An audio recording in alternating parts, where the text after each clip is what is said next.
Honorable David Gikaria. Thank you, Honorable Speaker.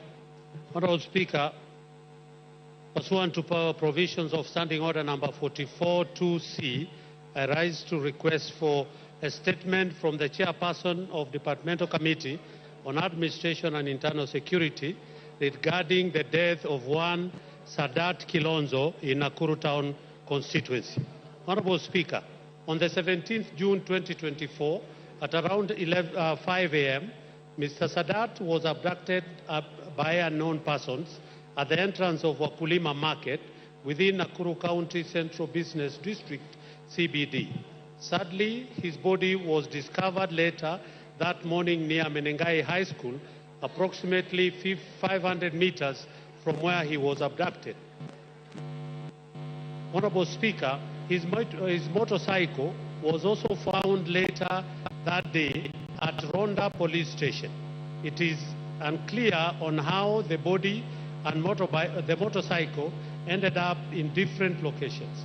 The matter was reported to DCIO headquarters in Nakuru headquarters, Nakuru County, under OB number 4/17/6/2024 for further investigation.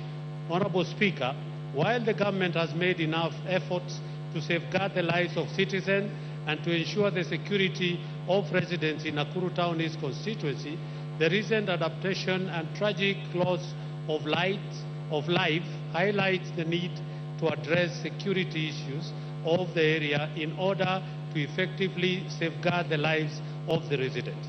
Honorable Speaker, it is against this background that I seek a statement from the Chairperson of the Departmental Committee on Administration and Internal Security on the following. 1. What is the status of investigation into the circumstances that led to the death of Mr. Sadat Kilonzo as reported under OB number 14/17/6/2024, and what measures has been put in place to prevent such incidences in the future? 2. Clarify how the motorcycle of the deceased person was found at Ronda Police Station, which is over 5 kilometers from where the body was found. 3. Explain why the CCTV footage from places of abduction and where the body was located is yet to be made public to assist in identifying the culprit. And lastly, Honorable Speaker, what measures are in place to address insecurity in Nakuru Town East constituency? I thank you, Honorable Speaker. Thank you, Honorable Gikaria. Tongoyo, that is to your committee. Give Honorable Tongoyo the mic. Thank you, Honorable Speaker. I seek to respond to give the statement in 2 weeks. Thank you. 2 weeks it is. Next.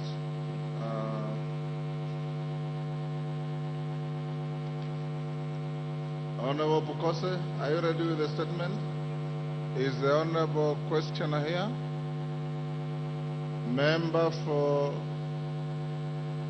yes, Nyaribari Chache.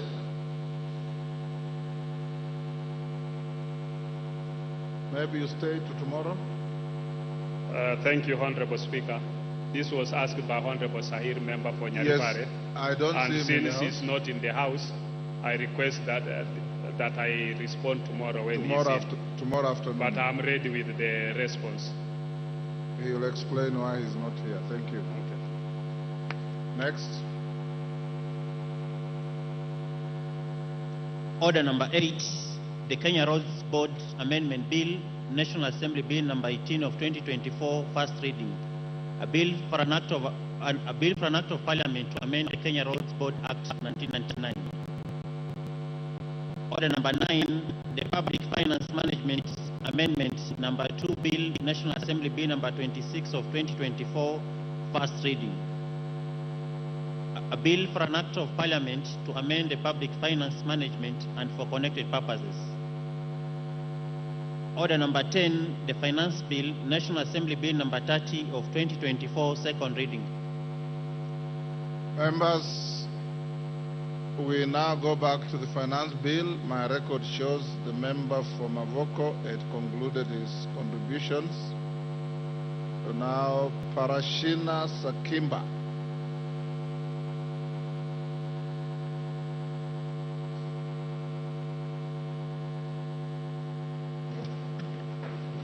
Okay, thank you, Mr. Speaker. You've disappeared. Honorable Speaker, in light of the approved budget for the financial year 2024-2025, which is amounting to 4 trillion, that is supposed to be raised by this finance bill 2024, I would like to bring to the attention that given the financial year 2023, the finance bill 2023 that was passed here is still to the Kenyan image and to the public, that it is still overburden to the Kenyan people. If at all that we were treasury, we were looking on ways of raising. Honorable Korea, Chairman of the committee, give him the mic.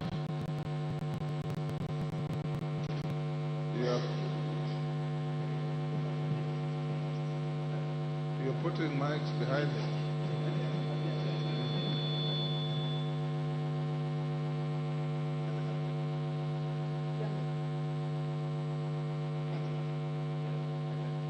There is one. Okay, there you are. Honorable Speaker, I raise on understanding order number 91, requiring the member to substantiate accuracy of the information he has shared. The honourable member has said that the finance bill is proposing to raise 4.1 trillion shillings. That statement cannot be any more misleading or exaggerating. It is exaggerated by almost 1,000%. Parashina, where did you get that? You are challenged to show us where that is coming from. Mr. Speaker, it's estimated. It's an estimation. Yeah, but just to, I was mentioning about the finance bill of 2023. It was supposed to take care of the deficit of the budget, and you can check that we have a deficit from that record of 224 billion, which was not raised because of introduction of the finance bill 2023, sorry. So, Mr. Speaker, what we are trying to say, and this is clearly illustrated yesterday, and I want to appreciate the amendments that have been done by the Finance and Planning Committee. But if at all we have to wait for pressure from the public, the Gen Z, to raise their voices and then the changes can be done, like there's an emergency, why wait to the last minute? Mr. Speaker, I want to say that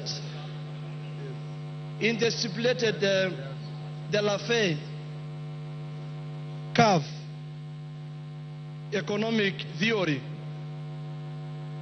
and the captive or conceptive tax, if you check on that theory, which was established in 1974 by Ada Lathe, who clearly said that the tax rate, when the tax rate is high, and you try to compare on the collection, it is always not achievable, Mr. Speaker. And I want to urge this House, by the time that everyone is looking on taxation as the only main resource or the main way of getting resources, then we are getting it wrong. I want to say that, who are you taxing now? Already they're almost dying, the mamambogas and the borders, and Kenyans are complaining of the finance bill 2023.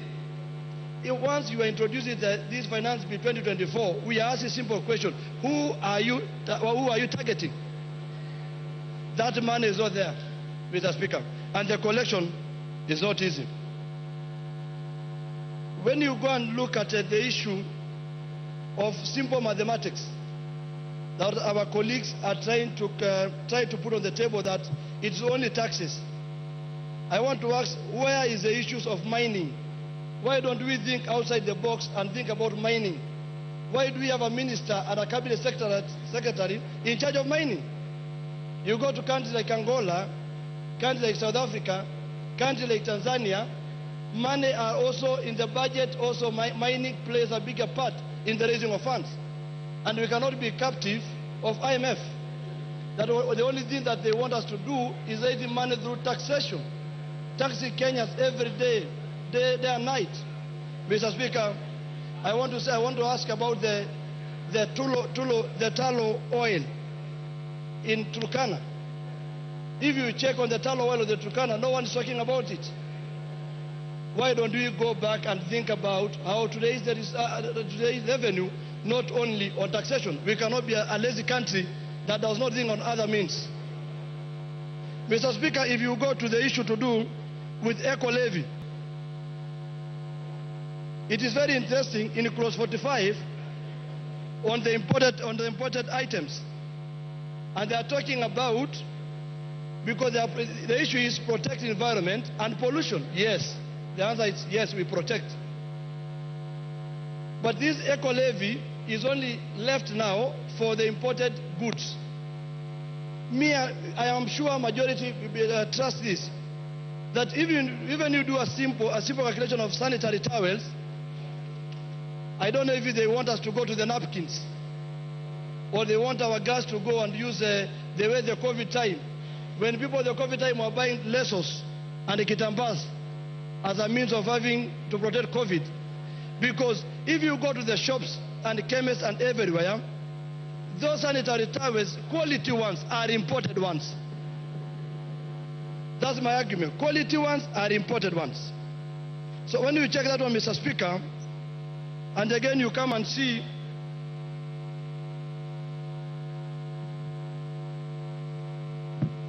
if you go to clause 48, clause 44A that the chairman has talked about. When you see there was a suggestion from the public participation to increase import taxation fee from 2.5 to 3%. But you see, they are saying that the rate of import taxation fee from 3.5 to 2.5% in the financial year, in the Finance Act 2023, has led to a reduction of 10 billion. And the simple question is, we are not only the people left in the universe working for ourselves. So, if you are only targeting to destroy imports, that you are targeting that only we need our local manufacturers to gain an advantage because of taxes being added to goods that we get from imports. But we are a competitive country that we need to compete with others, Mr. Speaker. If you go to clause 57B on the issue of penalty, that the chairman also illustrated very well, on electronic tax system with the data management and reporting system. Mr. Speaker, you see, they say the provision is too punitive. They have agreed, and therefore recommended reducing it to a commercial to the offense. And the question is, which offense? Which offense? So, Mr. Speaker, I would like to give an advice or my suggestion. If we need to create a country which is self-sufficient in terms of employment, it is not only done on taxation. Other countries gave incentives on the issue of cost of production, electricity, easy way of doing business. So if you are told, you are saying that only we discourage new investors who are coming to do things in this country because of the issue is only taxation as incentives, then we are wrong. We need to go back and understand on the products that are like pharmaceutical, agricultural products, agricultural equipment need to be checked very well. And that's why I'm saying, Mr. Speaker, that today we are in a level that we need to understand that it's a high time we call a cat, and we don't call a dog a cat. If this bill is punitive, Let it be taken back to the public who demonstrated yesterday, who are still asking for answers and questions. Why are you saying you have deleted some and you are not giving them an opportunity to see? Mr. Speaker, like I said before, can we ask ourselves outside, because we are living in this country? If you go to Mamamboga, if you go to everyone is complaining. Everyone is complaining that we have pushed the Kenyan people to the corner. And that's why I say we are just begging from our colleagues, if possible, let us not approve this finance bill 2024. And for the sake of the people of Kajiado South constituency, whom I represent, if you put in hashtag, they might also be called villagers. And I'm also a boy from the village. If at all we are going by the voices of the Kenyans, I stand to say, because of the people of Kajiado South constituency, I don't support this bill. And for the sake of the Gen Z, I also don't support that bill. And also, Mr. Speaker, I donate my 1 minute to Mr. Wanjala. Thank you. Order. Under what standing order are you donating? Kimani Ichungwa. Kimani Ichungwa. Thank you, Honorable Speaker. Honorable Speaker, I rise to support this bill and the committee's report together with all its amendments, Honorable Speaker. Honorable Speaker, let me take this opportunity first to thank the Committee on Finance for the great work they did, especially in listening to the people of Kenya. Honorable Speaker, as I said yesterday, this committee did indeed listen to the people of Kenya.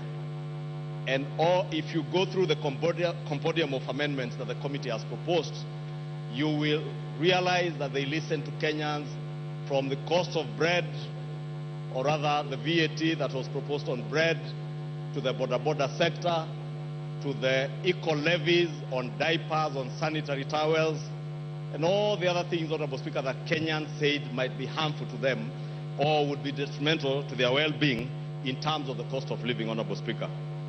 Honorable Speaker, let me also take this opportunity to point out to Kenyans, because I know all these members have been bombarded with messages from Kenyans asking them to reject this finance bill. Honorable Speaker, I saw yesterday when it became clear and apparent that there were measures that have been taken having listened to Kenyans. A number of them started saying, please do not edit, reject. Let me tell them, we never edit bills. What we do is to propose amendments, adopt those amendments, and the consequential bill that will be passed in the committee of the whole is what then becomes the act of parliament that we have the force of law as the new operative law of the Finance Act of 2024-2025. Therefore, let me just plead with Kenyans to be patient with us, to allow us to do what they charge us to do as their elected representatives. Honorable Speaker, I say that because I know, and I know many of these members, including myself, we have suffered a lot of harassment. And I was asking the leader of minority this morning whether he has suffered the same. And he told me his phone is worse. Many of these members of parliament today, Honorable Speaker, you cannot reach them on their phones because they have blocked their phones, including WhatsApp. But this is the beauty of our democracy, Honorable Speaker. And the beauty of this democracy, Honorable Speaker, is that Kenyans express themselves and we respond to what they are saying.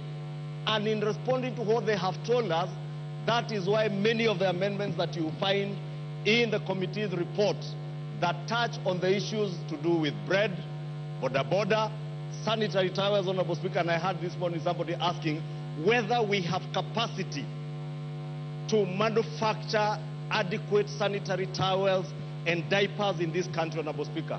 And I want to confirm to the country that we have more than adequate capacity. Honorable Speaker, if you get data from the Kenya Association of Manufacturers, Honorable Speaker, we are outstripping the daily demand for instance, for sanitary towels. And I mentioned sanitary towels because, Honorable Speaker, I am a father to girls. 2 of them who are now turning to their teenage years. One is 17, the other one is 14. And I have seen these members, someone was showing me a very derogatory message sent to him, being asked whether his wife doesn't do what, I don't know what, Honorable Speaker. And Honorable Speaker, I am saying this because if you look at the data from the Kenya Association of Manufacturers, it is clear that out of 4 established companies who are manufacturing sanitary pads, for instance, that is Interconsumer Products Limited, Promed Limited, African Cloth Limited, Sai Pharmaceutical Limited, and a 5th one coming up, Sunda Kenya Limited. The 4 companies' production output is 148 million pieces a month. Our local demand is 135 million pieces a month. Honorable Speaker, when the eco levy was introduced on sanitary pads and diapers, Kenyans spoke to the Finance Committee and said they would become expensive. And Honorable Speaker, the Finance Committee has responded by imposing both VAT and that eco levy on finished imported products, including imported sanitary pads and diapers that are coming from countries, and I do not want to mention the countries, Honorable Speaker, whose safety, how hygienic they are, whether they meet the required health standards, we cannot ascertain, Honorable Speaker.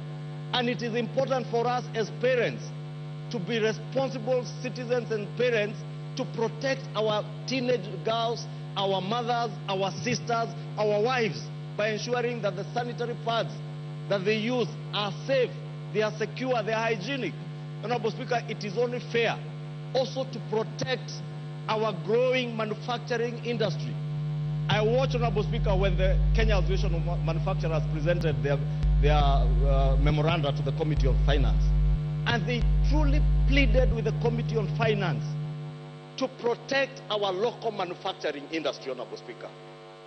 When then we are told, Honorable Speaker, that imposing excise duty, imposing an eco levy, imposing VAT on imported finished products in order to protect our manufacturing industry, in order to ensure that we have jobs being created, Honorable Speaker, for the thousands of youth who today, Honorable Speaker, are being misled that the only thing that these honorable members can do is to reject this finance bill instead of fixing it, fixing what is wrong in the finance bill.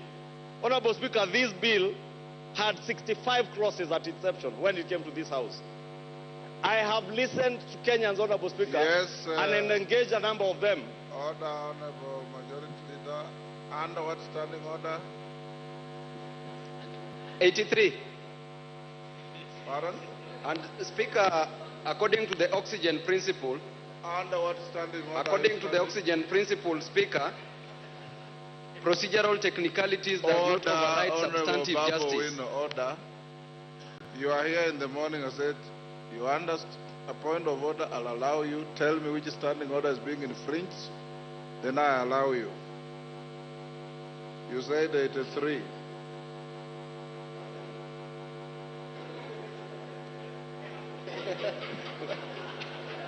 You are out of order. Mr. Speaker. Go on, Majority Leader. Honorable Speaker, thank you, Honorable Speaker. Honorable Speaker, I was asking. Order, Babu Wino, you should know what you want to say, my son. Because you stood up and said, standing order 83. It doesn't apply.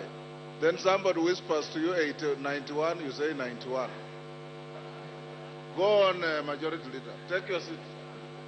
Honorable Speaker, I was asking, what is so wrong with us protecting our manufacturing sector in this country, Honorable Speaker? What is so wrong with us ensuring that we are creating jobs within our own economy instead of creating jobs in other countries, Honorable Speaker? Because when we say that we do not levy excise duty on imported finished products, whether they are finished and fully assembled border borders or motorcycles, Honorable Speaker, we are creating and exporting jobs out of this country into those economies where we want to import those finished products from. Therefore, Honorable Speaker, I want to speak to the young people in the streets. The young people, Honorable Speaker, who have been mobilized in colleges and universities around our country to send members messages of rejecting this finance bill. This finance bill is about protecting yourselves as our children. It is about creating jobs for you as our children. It is about ensuring that the future of our economy is secure, Honorable Speaker. Honorable Speaker, we will only secure the economy for future generations if we make sure that we nurture the growing manufacturing sector in our economy, Honorable Speaker, vis-a-vis in exporting jobs to other countries, Honorable Speaker. Honorable Speaker, the finance, every year that we pass a finance act in this House, it has a 3 or 2-fold objective, Honorable Speaker. Top among them, other than revenue, is also to ensure, Honorable Speaker, that we create jobs within our economy for us to be able to expand our tax base. So that, Honorable Speaker, those of us who feel overburdened, especially the working class in this country, because we are paying taxes and very many other non-taxpayers or Kenyans who are not paying taxes are depending on us to ensure that we're able to create jobs, create more income earners who can pay taxes so that we share the burden of taxation more evenly and more fairly, Honorable Speaker. And that is part of the prime objective of this Finance Act of 2024, to ensure that we raise revenue, we protect our manufacturing sector, Honorable Speaker, we create jobs, and more importantly, Honorable Speaker, we deliver services to the people of Kenya, Honorable Speaker. I am glad, as the President said yesterday, Honorable Speaker, that the conversation in this country now has changed. We are no longer debating in this House, Honorable Speaker, these interjections. I find them unnecessary. I think Babu Owino thinks we are outside Central Police Station.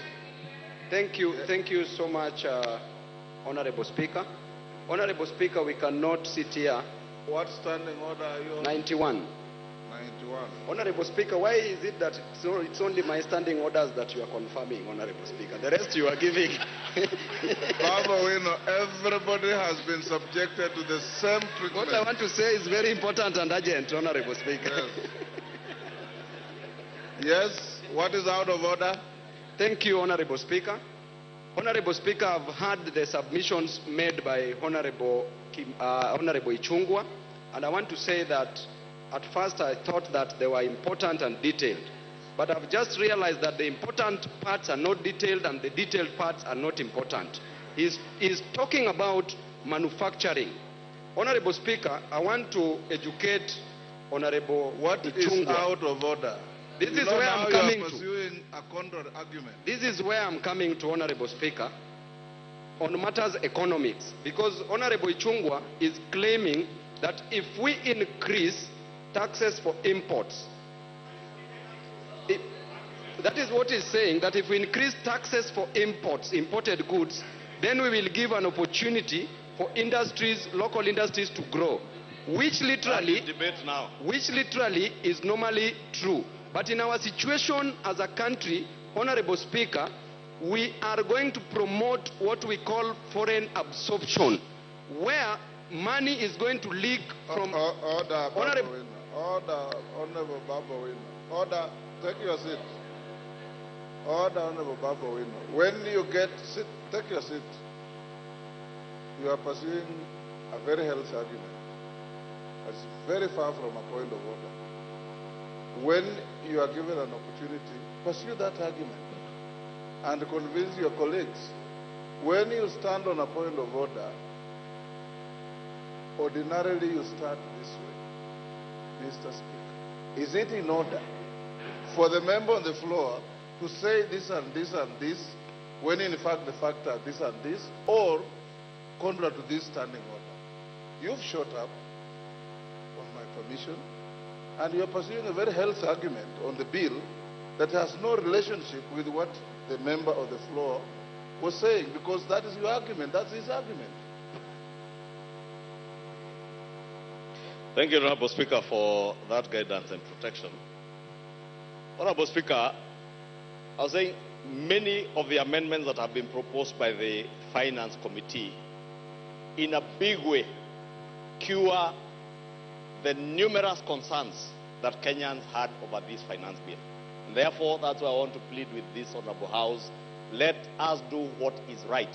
I know there are those who are tempted to do that which is popular. It is very popular to join street demonstrations, to be seen as a hero rescuing people from police stations when they are arrested out of whatever they are arrested on in the streets. But as a leader, and we are here as leaders, Honorable Speaker, as a leader and as leaders, Honorable Speaker, we must do that what is right. And Honorable Speaker, when this administration came to power about 2 years ago, our fiscal deficit as a percentage of GDP was at 6.7%.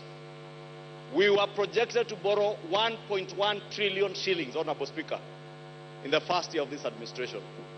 That today, Honorable Speaker, with the budget that this House adopted 2 or 3 weeks ago, has gone down from 6.7 to 3.4%. That is on account of sound economic policies. It is on account of doing what is right rather than what is popular.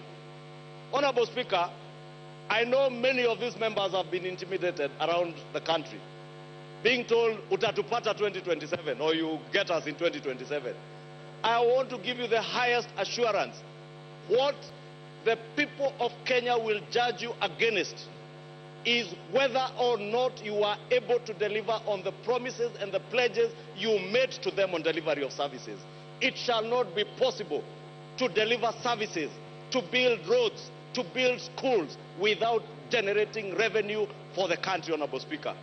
We cannot be a country that lives on debt, Honorable Speaker. And I'll beg for additional time because of the interjections, Honorable Speaker. Honorable Speaker, 2 years ago, we were not just surviving on borrowed money. Honorable Speaker, we were on the verge of defaulting on our international and national domestic debt obligations, Honorable Speaker. From last year, end of last year, Honorable Speaker, it became clear, not just to us within the country, but to the world at large, that Kenya was never and was not about to default on its debt obligations, Honorable Speaker. That is why, Honorable Speaker, today, unlike 2 years ago when the price of funga was at a high of 260 shillings, today the price of unga is at a low of 100 shillings, courtesy of the right economic policies and not what is populist.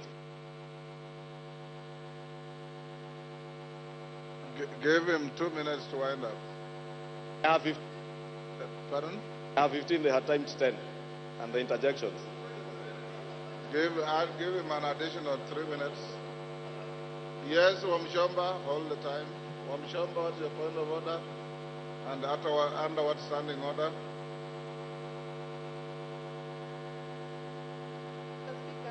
Give her the mic.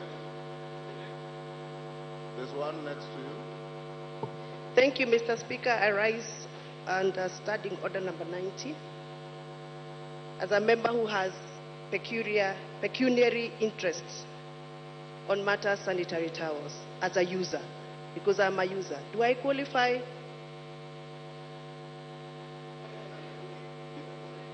Can you repeat that you are?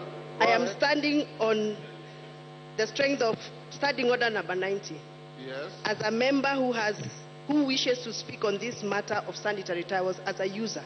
That's yourself? Yes. You are out of order. Take your seat. If you had in the morning the Honorable Tenda Molo, although he did the right thing wrongly, when you challenge somebody take your seat, under standing order 91, you're challenging the member on the floor who has pecuniary interests, not on the basis of your own pecuniary interest. Go ahead. Thank you, Honorable Speaker. Honorable Speaker, I was saying 2 years ago, unga, when we speak about the cost of living, Unga was at a high of 260 shillings. Today, Unga is at a low of about 100 shillings, Honorable Speaker. Honorable Speaker, our exchange rate, the Kenya shilling to the dollar, almost a year ago, it was at a high of 162 shillings. Today, it is at a low of 128 and still going down, Honorable Speaker. Courtesy of the right economic policies, courtesy of pursuing what is right rather than what is popular, Honorable Speaker. Honorable Speaker, in the past, we have suffered what was described as state capture, Honorable Speaker. This bill, Honorable Speaker, in a big way addresses the question of state capture. Honorable Speaker, there are companies in this country that have survived largely on what is called tax expenditure and manipulating the system around tax expenditure, Honorable Speaker, especially around the question of VAT refunds. This bill, Honorable Speaker, is addressing the loopholes that bedevil our country through people who are well connected, who use the system to beat the tax system, Honorable Speaker, exploiting tax refunds to make bigger profits for their companies, Honorable Speaker. Honorable Speaker, speaking to state capture, Honorable Speaker, we built an SGR infrastructure over 10 years ago. You have 1 minute. You would be shocked today, Honorable Speaker, there are people who are still claiming tax deductions around buildings that were done with the SGR. This bill is bringing to an end from the 1st of July those deductions courtesy of the SGR, Honorable Speaker. And therefore, I know there are people who are mobilized because they have been benefiting from the system, Honorable Speaker, hiding behind civil society, funding civil society, Honorable Speaker, and the civil society, Honorable Speaker, mobilizing negative propaganda against this bill. I want to implore members, do what is right, do what is good for the economy, do what is good for your generation, future generations, Honorable Speaker, what will secure our nation's economy, not that. Your time is up. Nabi Nabwera. Nabi Nabwera.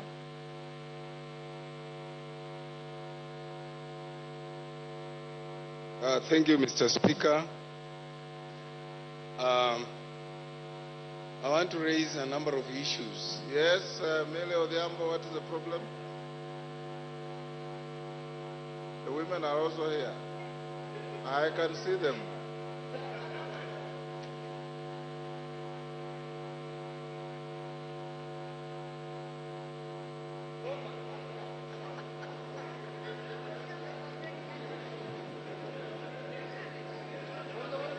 Mr. Speaker, Mr. Speaker. Yes, order, Nabi. Yes, Gichunga, what is the point of order? No, Honorable Speaker, because Honorable Millie was not on record, you may not have heard what she said, but she said she wants to speak as a former user. Honorable Speaker, of sanitary items. What I did not understand whether it was sanitary towels or diapers. Maybe she can clarify whether it was sanitary towels or diapers. Nabi, order. Yes. Yes, Honorable Junet, what is out of order? Hold Nabi's time. Mr. Speaker, you've heard clearly what the majority leader has said. He is asking under what category of women do Millie Odhiambo fall? Because she's claiming that she's a former user of sanitary pads. And in the finance bill, we are discussing sanitary pads, and we want to reduce the taxes. Is she going to benefit from that? Is she opposing or supporting, Mr. Speaker? Order, Millie. You don't need rocket science to understand what you say. I understood you clearly, and we don't want to engage in debate. Nabi Nabwera, continue. Thank you, Mr. Speaker. Mr. Speaker, today I've had a lot of time to reflect on whether this country, we want to move it forward, we want to have it stagnant, or we want even to become repugnant. I'm saying this, Mr. Speaker, because any progressive country, any progressive system, we should have started by looking our 2023-2024 Act, Finance Act, and asked ourselves the question, has it served us well? Number two, we should have asked us, we intended to collect a certain amount of money. Did it help us collect that money? Number three, what has been the business performance for the period that 2023-2024 covered? And finally, Mr. Speaker, we should ask ourselves, has the current Finance Act helped us to mobilize savings? What is our saving ratio as a country? Mr. Speaker, as I look at that and evaluate the 2023-2024 Finance Act, I return a performance ratio of 44%. With that kind of performance ratio, you cannot come up with another act, a bill, to repeal that act, which increases the number of taxes, the amount of taxes to the public. Because you have failed to collect over 300 billion. Mr. Speaker, whereas the chairman of the Finance Committee presented to us a report here, which looked progressive, unfortunately, it fell short of curing the problems in this bill. What are the problems in this bill? Mr. Speaker, if you look at Schedule 4 and Schedule 3, then you return a no acceptance to this bill. One, if you look at the 10% duty on Kilinga, you are only improving the status of one business person.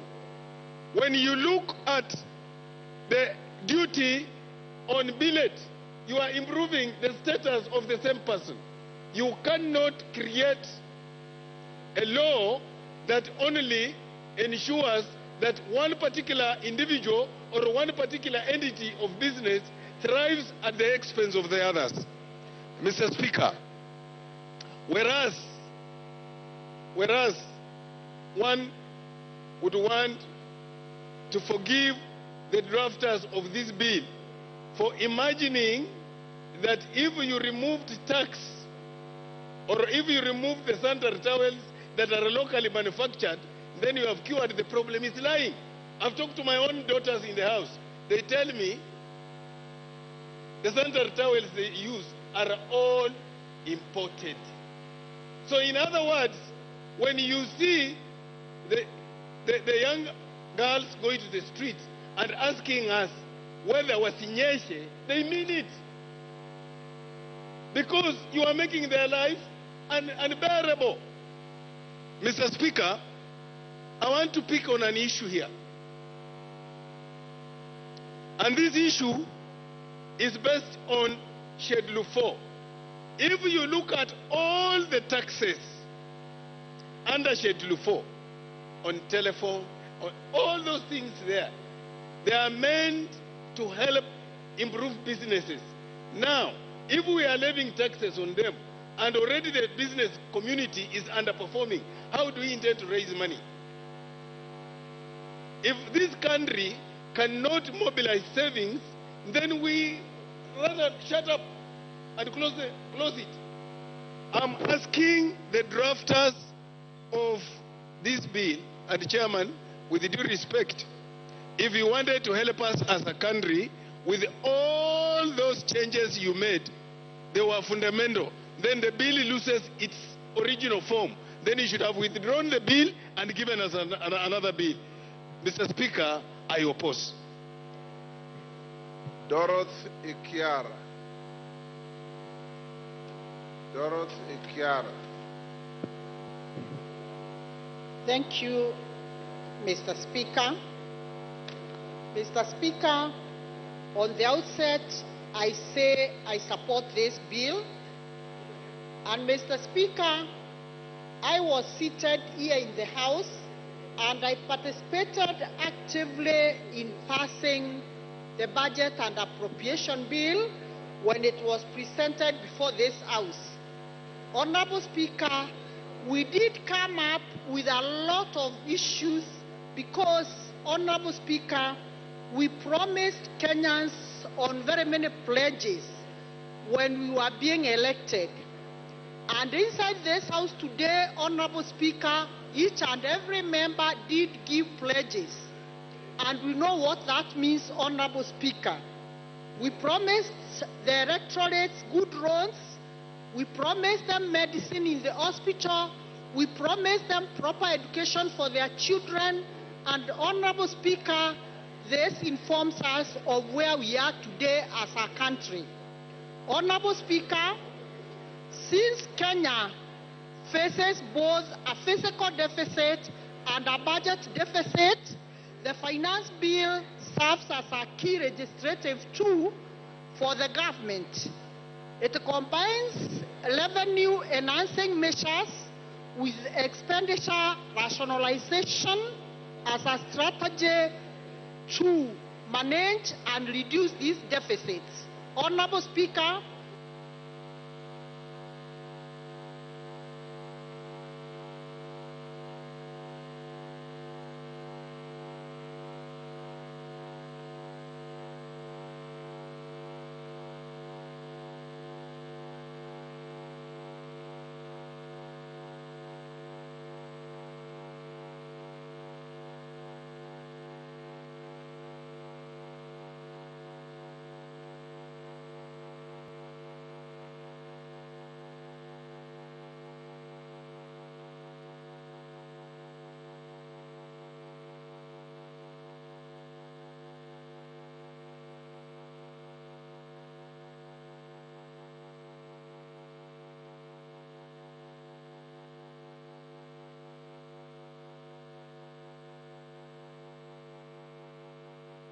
enhancing measures with expenditure rationalization as a strategy to manage and reduce these deficits. Honorable Speaker, for the first time, a finance bill is similar to the medium-term review, and this is better for our country in terms of consistency and planning.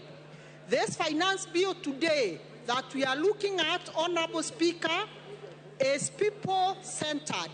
I'm saying this, Honorable Speaker, because I personally participated when the Finance Committee, led by the very able Chair, Kuria Kimani, was going around seeking public views on what they had proposed in the budget. Honorable Speaker, and it is for this reason that after they listened passively to the citizens of this country, they did come up with a laughter of changes that are all in favor of the citizens of this country. Honorable Speaker, aside from the key highlights which the Finance Committee addressed, some of these proposals that they had proposed initially have now been dropped. Key is 16% VAT on bread. Honorable Speaker, they listened to the members of public and it is not there anymore. VAT on transportation of bulky things like sugarcane, they listened to the citizens and they removed. No increase in the mobile money transfer. Honorable Speaker, yesterday as I was passing through one of the streets in Nairobi, I had members, I had the people who are shouting, the citizens of this country who are severely misled that money, mobile money transfer will not be removed. Honorable Speaker, I want to say the committee listened to the citizens and this is one of the things that was removed, Honorable Speaker. Excess duty on vegetable oil, edible oil, is no longer there, Honorable Speaker. Then, Honorable Speaker, as the majority leader has alluded to, what this bill has tried to do, Honorable Speaker, it is to promote the local manufacturers.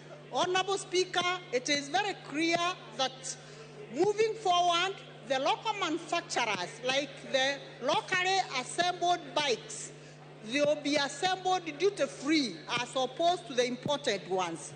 Honorable Speaker, we have also another very good advantage that the e-team has been excluded from farmers and small businesses who have a turnover below 1 million.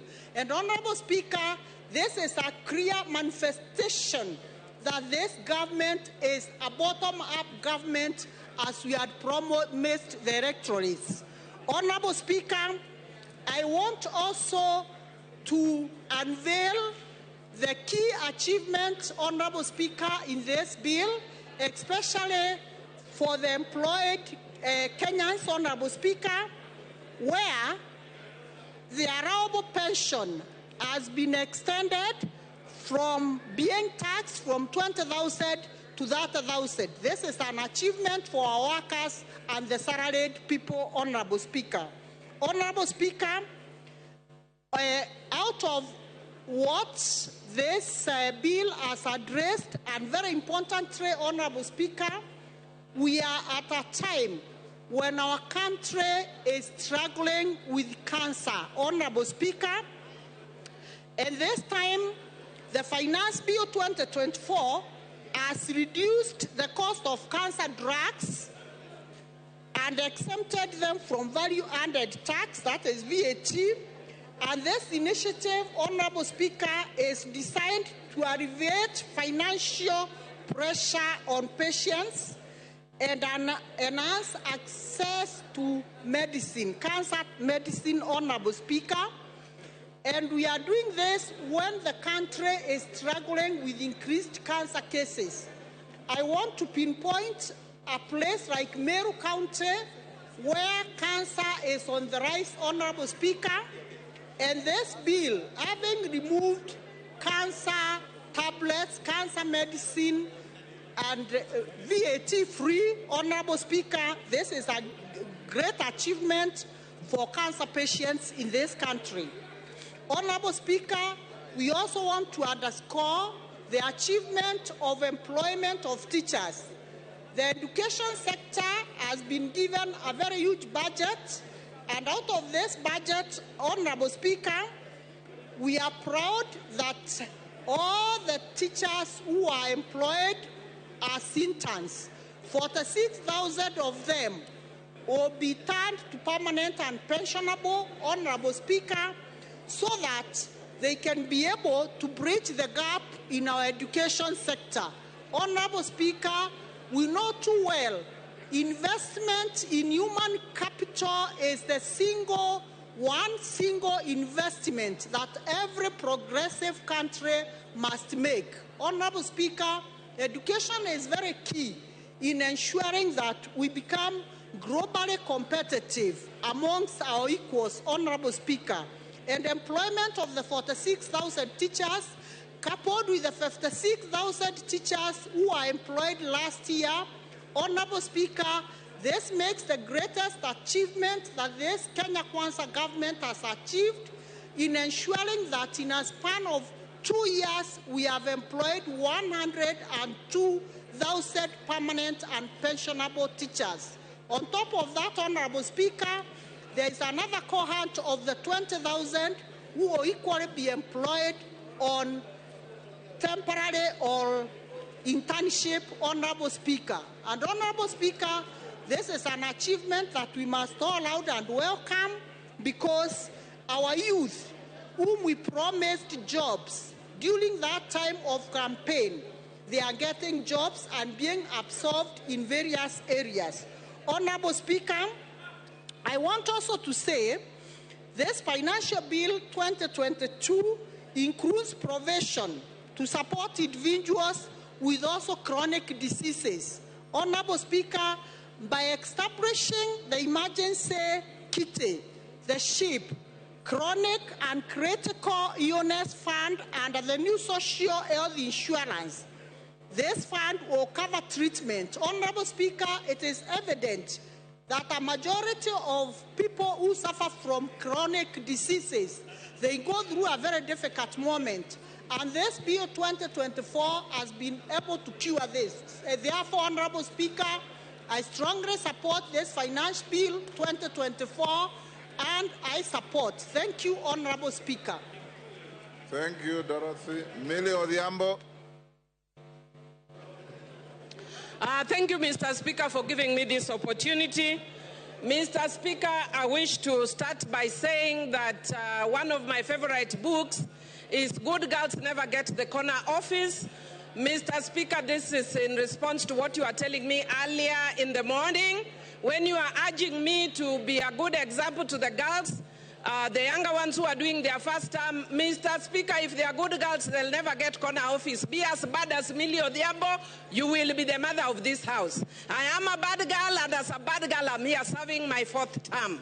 So do not be cheated like the African culture where you are told have decorum, dress nicely, be kind, be nice. I'm telling you, you will go nowhere. Be a bad girl like me and you'll get somewhere. Mr. Speaker, having said that, I wish to declare my interest under the standing orders number 90, which Wamushomba stood on, because I don't want to be declared disorderly. And that is because when you have a pecuniary or personal interest, you declare. And Mr. Speaker, I want to declare my interest as a former user of sanitary towels, and as Dynasty as a former user of diapers, and as a future user of diapers. Because as a woman, once you get menopausal, you will have leaks and you will use diapers. And Mr. Speaker, I want to say, it's not all women, so Rosa should not be worried, but there are women who get leaks. And I want to say that there are people, because we don't want to have shame over menopausal issues, we don't want shame over period. And Mr. Speaker, I am saying this because I've been sitting here today listening patiently to the men talking about sanitary towels that is in the finance bill. And they are speaking with authority. If we wanted to save money the way the finance committee has done, and want to tax anything else, go and tax men innerwears. Go and tax men innerwears. Don't speak on our issues as women. Let us be the one to speak about sanitary towels. We are the ones who know what works for us, and you are saying we want to encourage the local manufacturing. While you are waiting to enable our local manufacturing agencies to create those sanitary towels, will we tell our periods to stop? Our periods will not stop while you are manufacturing. Our girls will have their menses as usual, and the cost that they are used to will be higher because it will come through underground.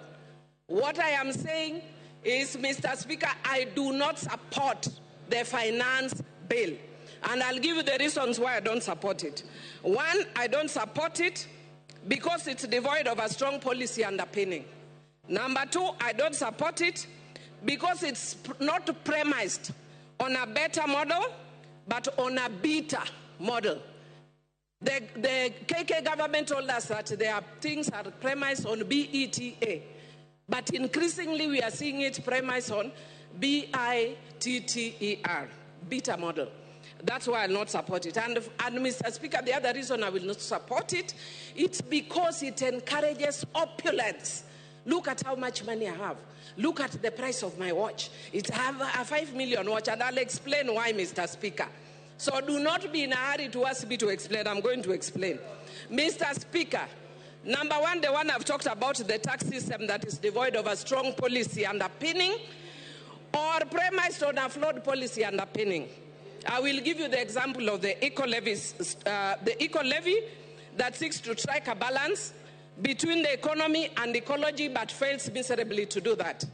Mr. Speaker, if I give you an example, this government has actually sponsored or facilitated roads in Fangano Island and the tarmac in Rusinga Island, even though they are taking pretty long.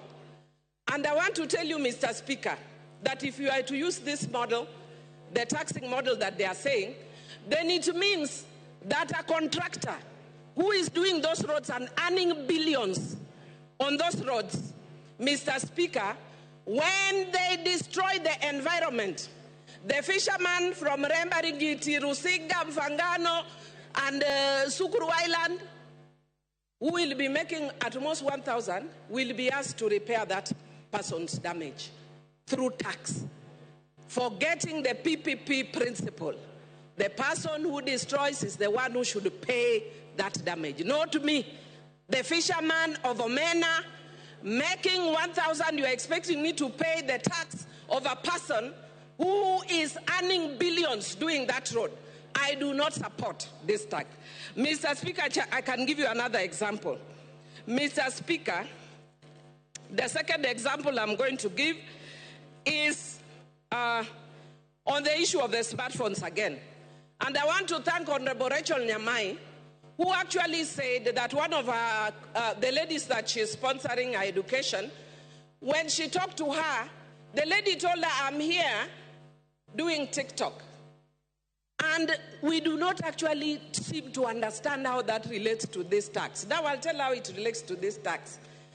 Mr. Speaker, if you are taxing digital content, Mr. Speaker, this girl has gone to town. I can tell you after this, Rachel Nyamai, myself and others will be on TikTok. The girls will be imitating us on TikTok. And they will be making money imitating us on TikTok. And then under this tax, we are telling them we are taxing you, TikTok. Why? They are doing that because there are no jobs. They have become innovative and look for their own jobs. And after they have got their own jobs, an industry that has not solidified, like teaching, like law, we want to kill that industry that is helping our young people. That is why the Gen Zs were on the streets. And Mr. Speaker, I'm so thrilled that I was shown a photo of a young girl who looks like me. And some people were saying, Millie, we can see you are here now, you can retire. And I wish she was in my constituency, I would have retired tomorrow.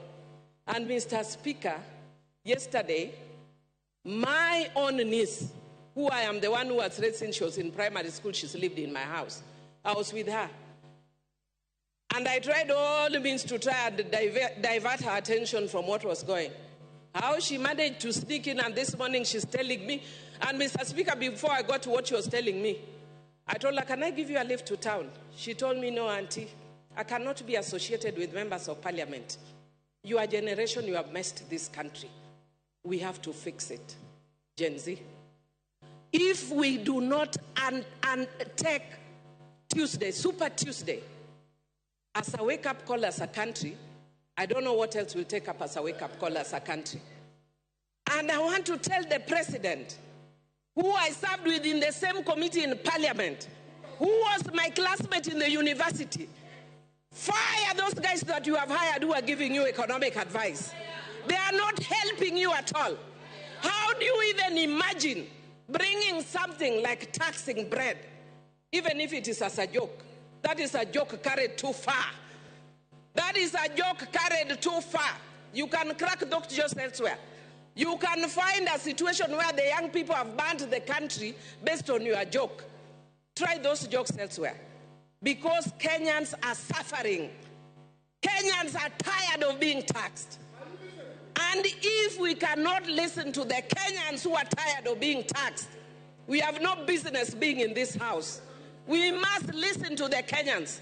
And I want to say that you have done well in trying to deal with some of those issues. But there are still very many that are still here, Mr. Speaker. Because we have a short time, I may not mention all of them. But I want to say, like, for instance, the eco-levy. We are talking about trying to be environmentally friendly.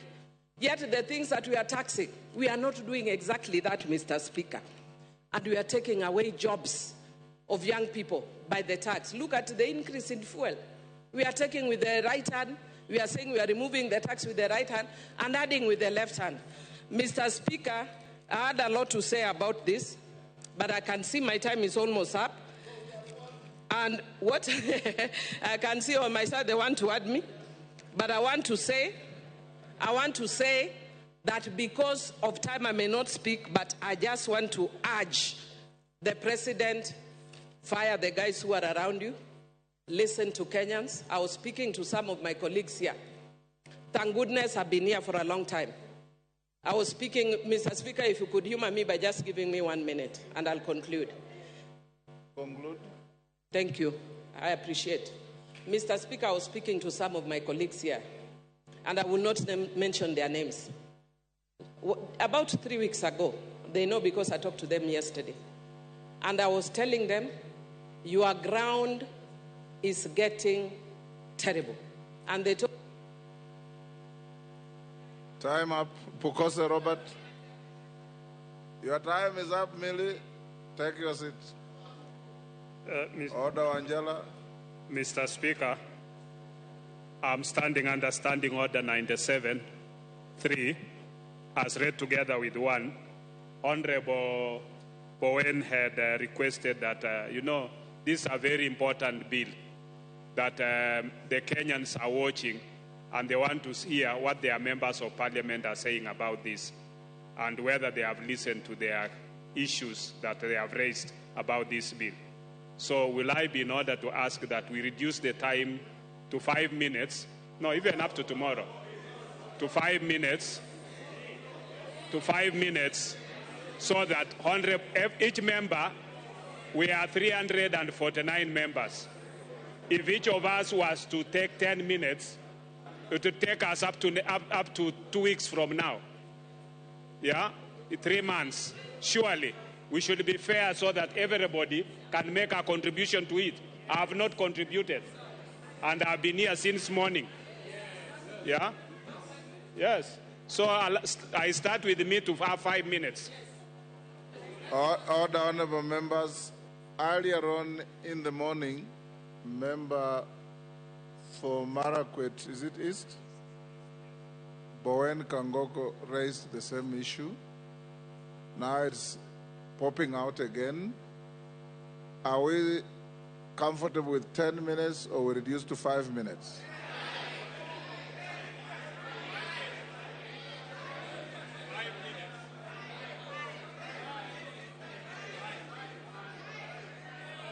Order. Yes, Rafael Wanjala. Wanjala, I see you raising. That 5. Otienda Amolo.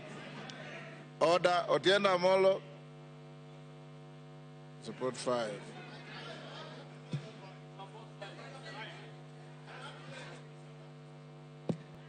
Order, honorable members. I will put the question. Will those who want the time to be reduced to 5 minutes say aye? Aye. Will those who want to retain 10 minutes say nay? Nay. The ayes have it. Okay, because order, honorable members, and I think it's only fair and just because my screen is bursting with requests. So in 5 minutes, my teacher used to tell me, if you can't make your point in 2 minutes, you are unlikely to make it in 30 minutes. Thank you. Yes, thank you, Honorable Speaker. Honorable Speaker, I stand to support this finance bill with amendments. Having listened to the people whom we represent, having complained about VAT on bread, having complained about the 2.5% tax on the vehicles, having listened to them that we want to create jobs for our people. Honorable Speaker, I want to thank the committee, and I want to tell the public that the committee is made up of members from both the opposition and the government side, or the minority and the majority. So this bill was not made by Parliament. It was done by the executive, and it's been brought to the House. Your members of Parliament have listened to what you wanted to be amended. And therefore, we want to pass it with those amendments, and that is the essence of the public participation. This bill was brought to the public participation, and it goes through the process. Honorable Speaker, when you listen to people outside, they are saying, reject the bill. This bill is also important because it has to raise part of the revenue to finance what the public requires from the government. And because it has to finance that, as we speak today, we've raised the money for counties to 400 billion. This bill is going to raise 346 billion. That 346 billion will be added with what is being collected in taxes to make it 400 billion so that the counties can have money to offer services. This is going to meet the budget deficit from what the government is collecting. So it is what the government continues to collect. And we need the public to understand that when a finance bill is done, it is a bill that will come into effect to support what the budget requires for the government to deliver. And therefore, we cannot say reject it in total, but you can also suggest what amendments should be done. And I think as people's representatives, we want to ask our Kenyans who are outside there, if you have amendments, you can approach your member of parliament, and the member of parliament can still have time to create that amendment. So the issue of saying reject the bill, I think, should not be there. But we should be able to make those amendments, and I hope that our counterparts from the minority side will support those amendments so that we can be able to deliver and make sure that we have listened to what the Kenyan public demands of us. With those few remarks, Honorable Speaker, I support with amendments.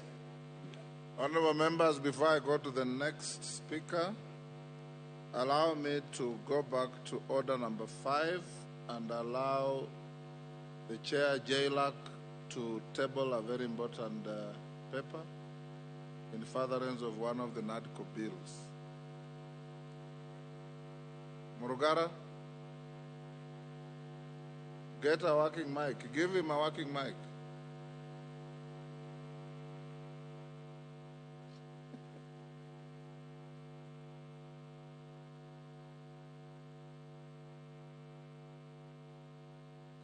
Back by seat.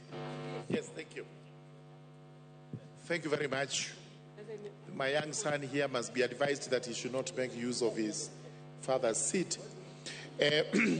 Honorable Speaker, I beg to lay the following paper on the table of the House today, Wednesday, 19th June 2024.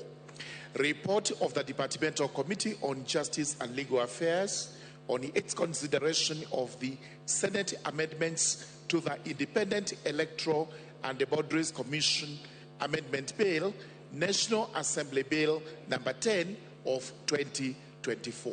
Thank you very much, Mr. Speaker. Thank you. We go back to the bill. Makali Mulu.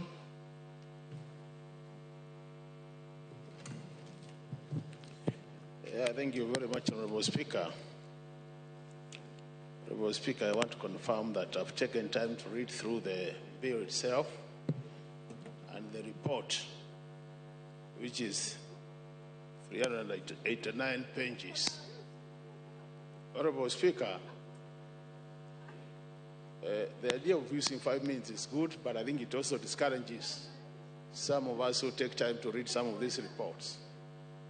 And I want to see this. Reading through the report, a lot of individuals and institutions did present their comments to the Finance and Planning Committee.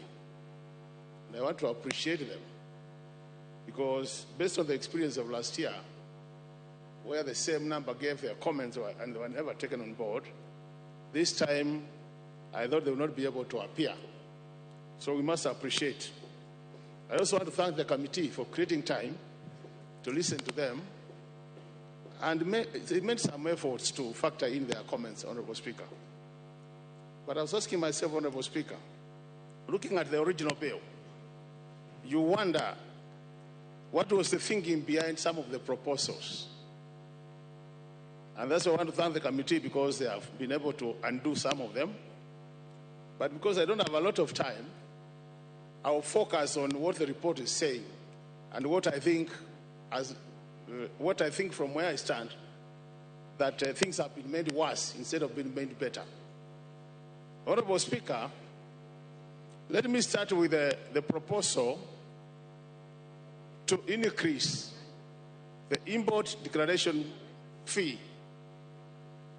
If you look at the presentation by edible oil companies, Honorable Speaker, and the presentation by Kenya Association of Manufacturers, as well as the presentation by the Kenya National Commerce and Industry, Chamber of Commerce and Industry, they were proposing that, Honorable Speaker, the import declaration fee be maintained as it is, because by increasing that fee, you'll actually be increasing the cost of production. The reason being, most of our factories and industries depend on imported inputs to produce their outputs.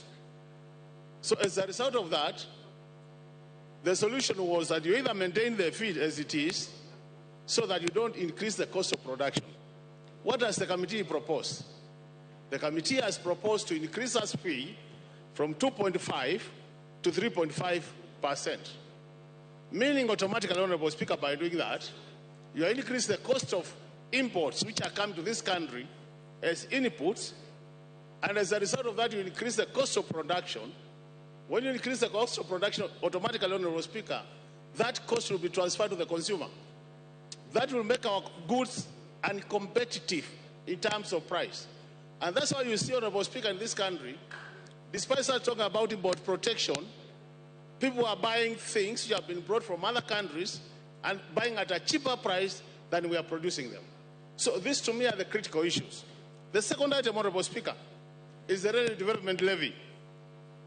The edible oil companies did propose that it is now at 1.5. And they propose that we maintain it as it is. And by doing that, we'll have saved the cost of the oil by about 72 shillings per litre. What has happened? We have increased that levy from the proposal of the committee, because now we're talking about the report, from 1.5 to 2.5, Honorable Speaker. So, Honorable Speaker, if you look at that, what have we done? We are likely to increase the cost of production, because that levy will be levied on all the goods which are imported, and then a good which will go through our railway transport system, Honorable Speaker. So again, instead of helping our manufacturing sector, we are making it worse. To make things worse, Honorable Speaker, if you look at this report, the last clause is a proposed new clause to increase fuel maintenance levy by 9 shillings, Honorable Speaker, by 7 shillings. Anytime you touch fuel in this country, Honorable Speaker, you touch the whole sector, you touch the whole economy. And by doing that, Honorable Speaker, you increase the cost of production, and this will directly affect the Wajikus, the Mwendes of this country. And I can tell you for sure, Honorable Speaker, this now bill, the proposed amendments, are going to make this bill more worse, and is a very good candidate for voting no at the point of voting. With those remarks, Honorable Speaker, I want to submit and say that. Time up, Kangoko Bowen.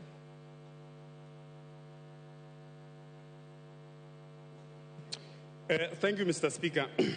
And Mr. Speaker, I want to stand to support the finance bill. Mr. Speaker, this morning, the leader of minority, my good friend, Opio Wandai, asked a question as to why this finance bill was so contentious. And since we have had a finance bill since 1963, and the finance bill 2024-25 is creating a serious issues, including demonstration in the streets. Mr. Speaker, I want to say this. What is outside there, Mr. Speaker, or what the people outside there, what they have been told by activists and people who have not read the bill, Mr. Speaker, is completely misleading.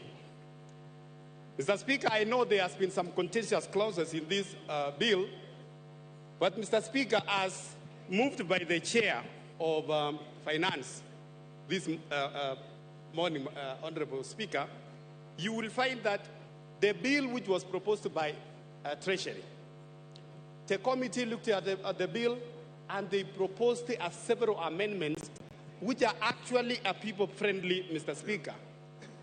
Mr. Speaker, I want to say that in the original bill, there was a 16% VAT on bread.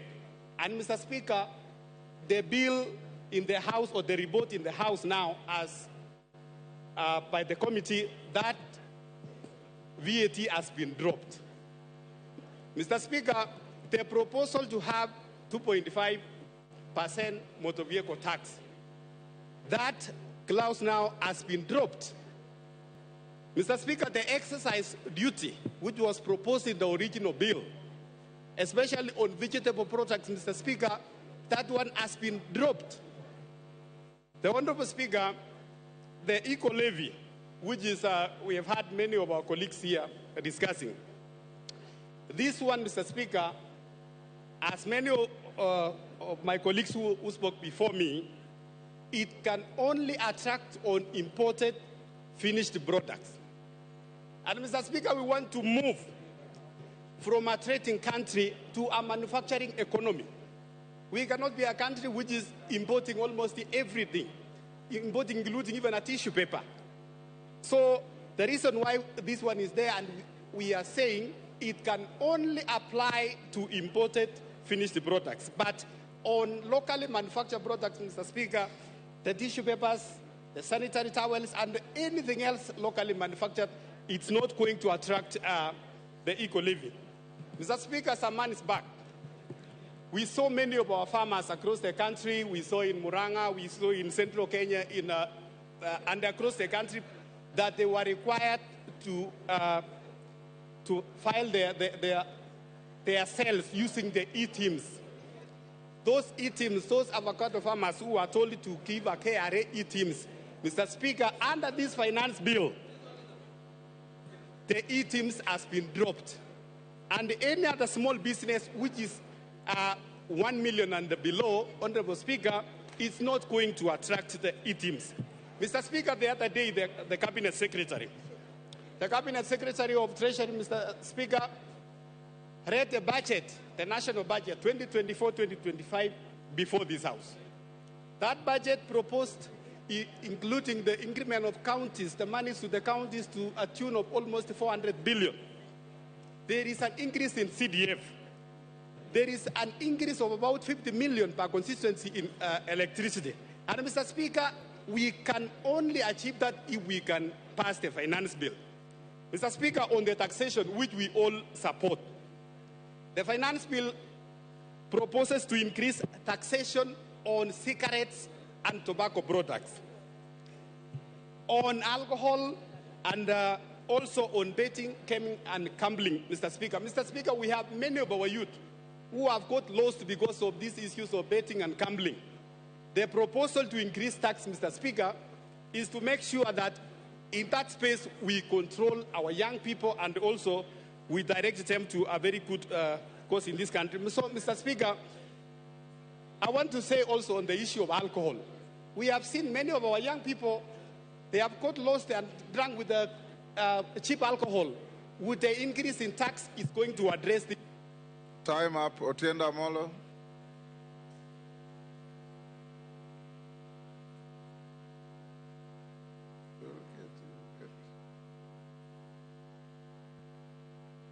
Give him the mic. Thank you, Mr. Speaker.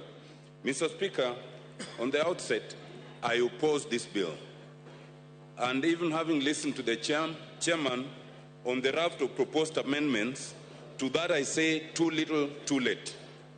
Mr. Speaker, first of all, I think I have myself recorded 120 reasons for rejection of this bill. And Mr. Speaker, it is sufficient that the professional associations have spoken to this, the church has spoken to this, civil society has spoken to this, and Kenyans have spoken to this. There are legal reasons for rejecting this bill. There are financial and economic reasons, Mr. Speaker. There are humanitarian reasons. But more fundamentally, it is a moral question. This regime has lost the capacity for shame and does not even regard Kenyans. Mr. Speaker, I was tempted to attack some of these entities, the church, some ambassadors, because they are the ones who are the forefront for supporting this regime. But I will forgive them. I will only tell them it is good you have realized the error of your ways. This regime, Mr. Speaker, needs to understand the etymology of governance. The whole idea of governance is that the people voluntarily relinquish some of their rights and liberties for the government to protect them. But in this case, we have a government that does not want to protect its citizens, it actually wants to decimate them. We must reject that idea. Mr. Speaker, it is important to understand that a budget is made for the people. And traditionally, it is the people who must be listened to. We have a draft bill whose origins is essentially the Bretton Woods institutions, the IMF, and secondarily, the World Bank. Mr. Speaker, the Bretton Woods institutions were never made to further the interests of developing countries. The Bretton Woods institutions were established in 1944 essentially to protect and the war-ravaged countries, which essentially were all the developed countries. Therefore, when they come and they give us prescriptions, those are prescriptions that must be taken with a pinch of salt. In the 1980s and the 1990s, they gave us what was called the structural adjustment programs. It is only when Kenya, like other countries, rejected those subs that we started going somewhere. Now we are in a situation where the Bretton Woods institutions have come back in full swing in the face of the executive. It must be rejected. Mr. Speaker, it is important to understand that this bill does not protect and is not the interest of Kenyans. And some people are fear-mongering, saying that if we reject the bill, then we'll be in a crisis. We will not be in any crisis. Like last year, Mr. Speaker, when the High Court stayed the 2023 bill, the 2022 bill continued until finally, the bill was cleared. And therefore, Mr. Speaker, the 2023 bill, which is already draconian enough, but is less draconian than this one, let us reject this bill. The 2023 bill will continue, and let us have a bipartisan approach to budget making so that we can sit down and agree on the basic minimum that must be included in that budget. Mr. Speaker, I reject and I oppose. Thank you very much.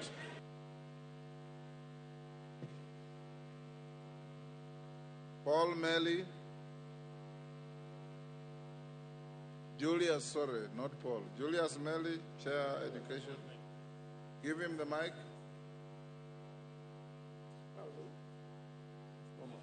Thank you, Mr. Speaker. Mr. Speaker, from the onset, I rise to support this bill.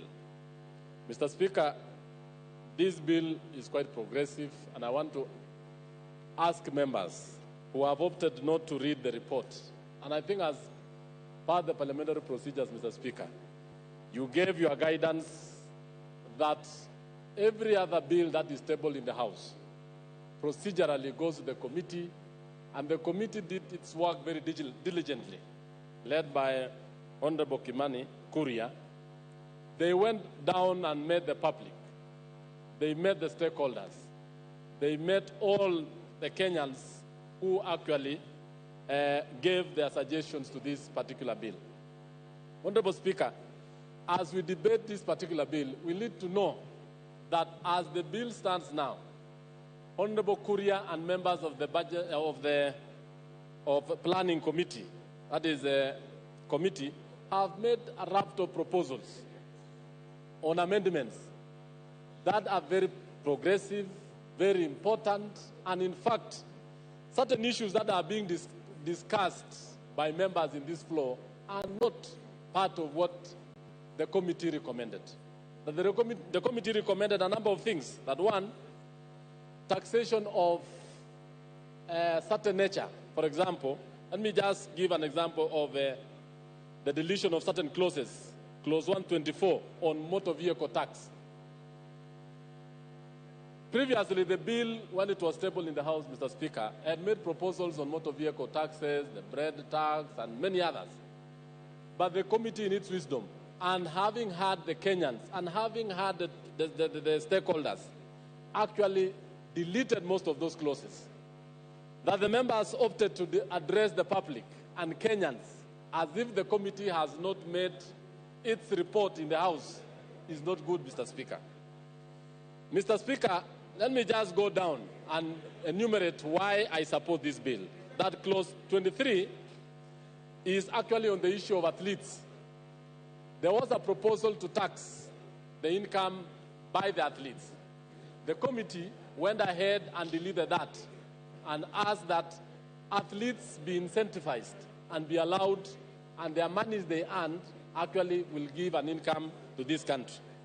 On the issue of eco-tax, a lot of imported items have actually been taxed to protect the local manufacturers. And this has been said all the time by the Kenya Association of Manufacturers, the Kenya Private Sector Alliance, that the local manufacturers need to be protected against the large, well-established companies which can actually flood our markets.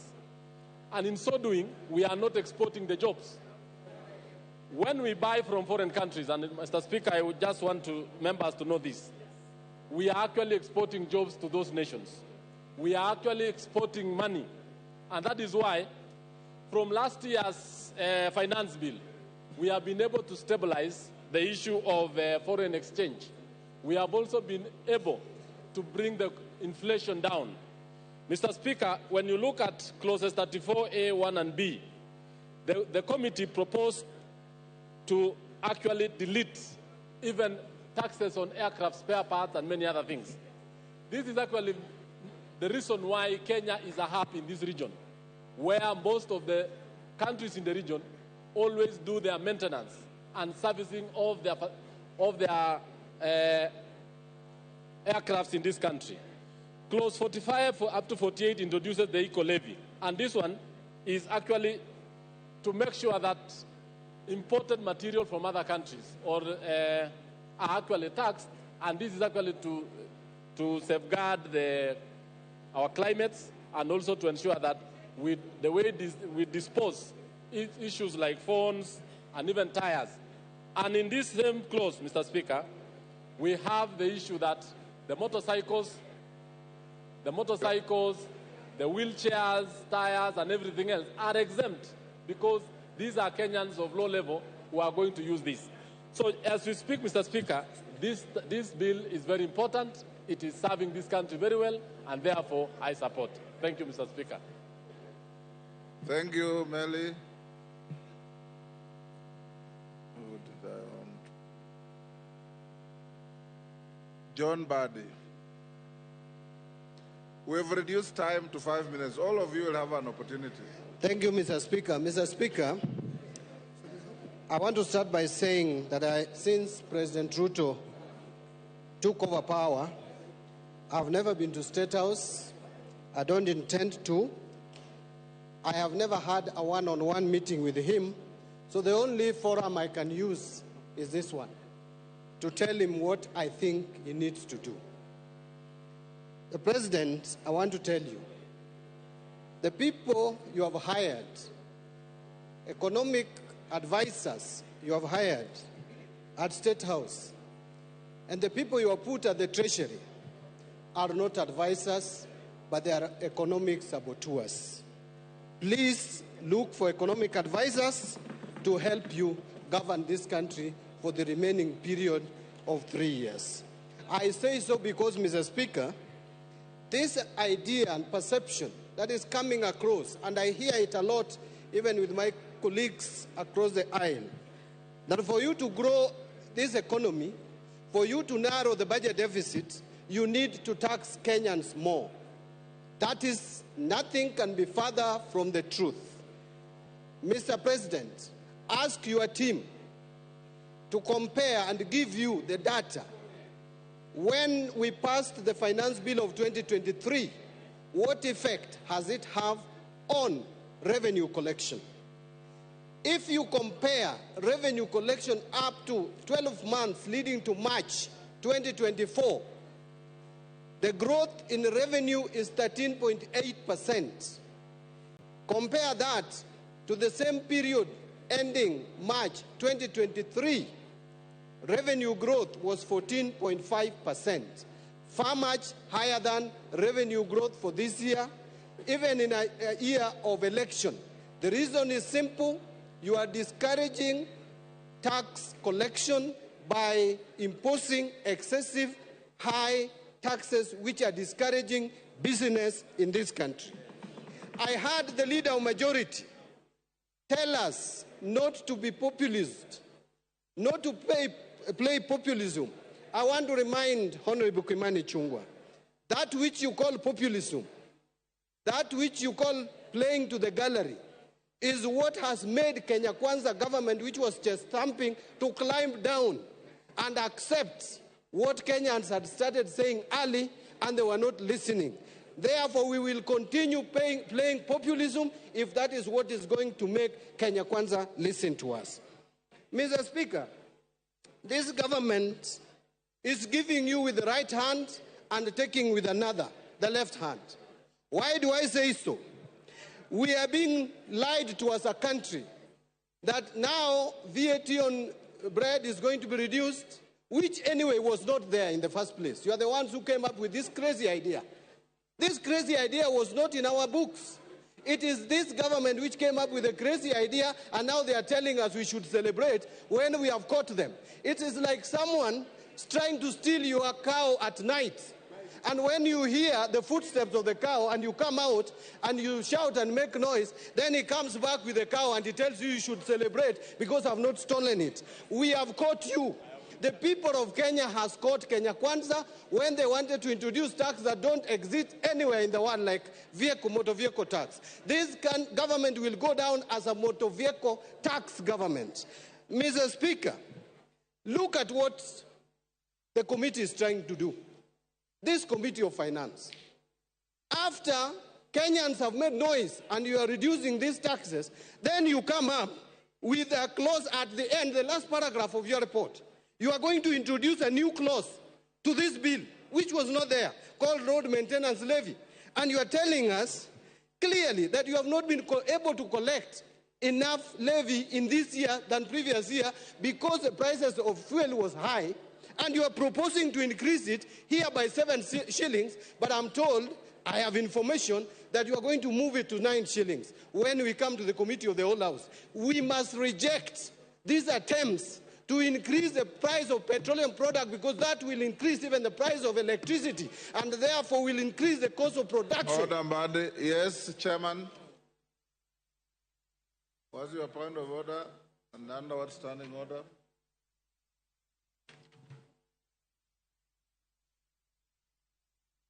Give him the mic.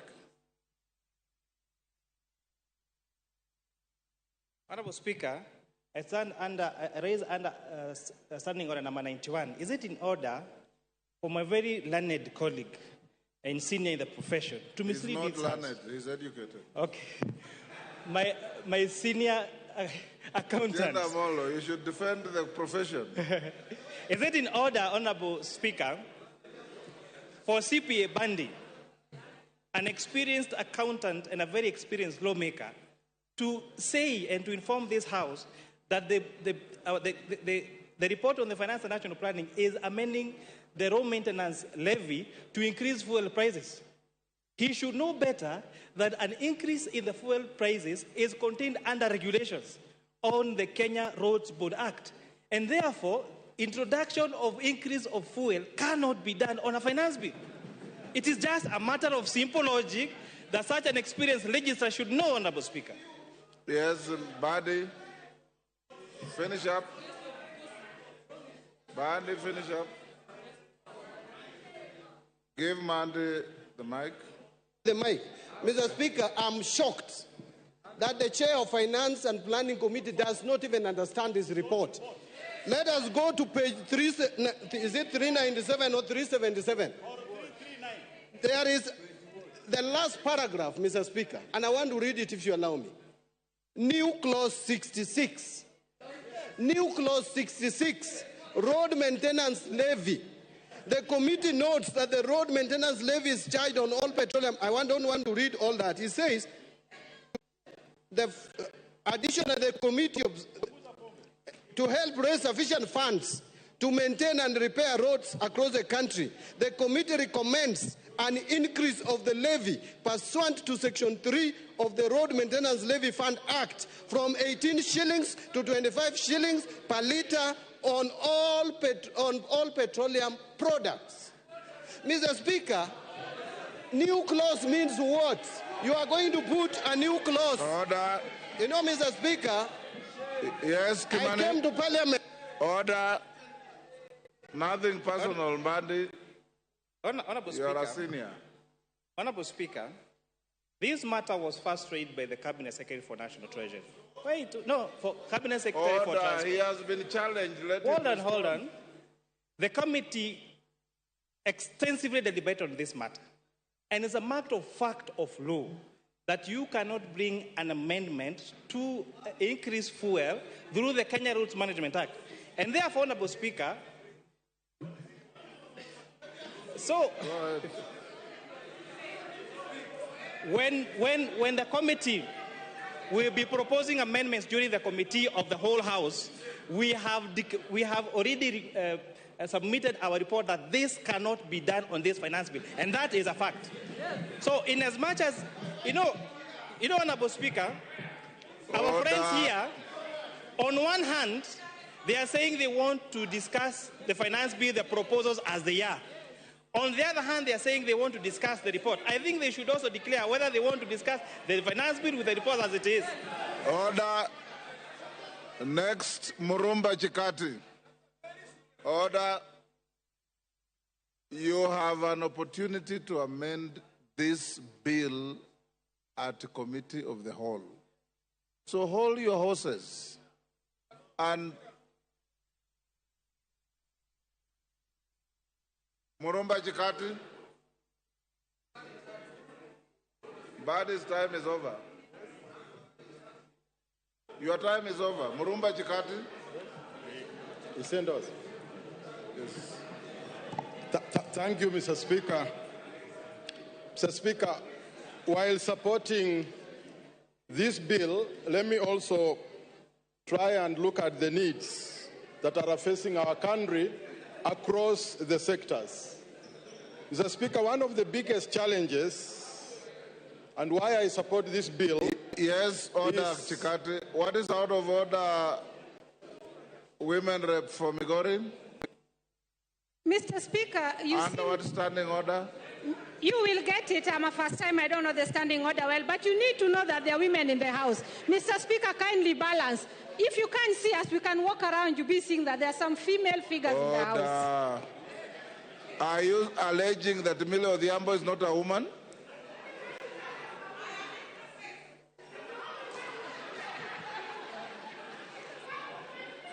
Go ahead.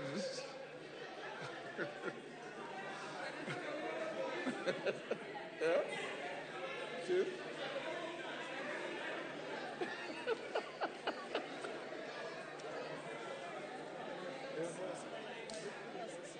Mr. Speaker, can I continue? Thank you. So, thank you, Mr. Speaker. While supporting this bill, I would like also to examine the needs that are facing our country across different sectors. One of the biggest challenges we've had is with the education sector. The JSS, Mr. Speaker, was started without proper infrastructure. We have a serious problem of infrastructure and manpower in the JSS. It is my hope, Mr. Speaker, that these funds be raised through taxation so that we could be able to support the JSS, which is really struggling to pick up, and deliver it to where it is supposed to be. The next area, Mr. Speaker, that I would like to look at is the TVET sector. TVET is critical to the development of our country. But this TVET lacks two things, equipment and manpower. And it is my hope, Mr. Speaker, that some of the funds allocated and which is going to be raised can be able to deliver the TVET sector as required. Access to electricity, Mr. Speaker, in the rural areas is a problem in Kenya. The last mile, which had started in 2013, between 2013 and 2017, stalled along the way.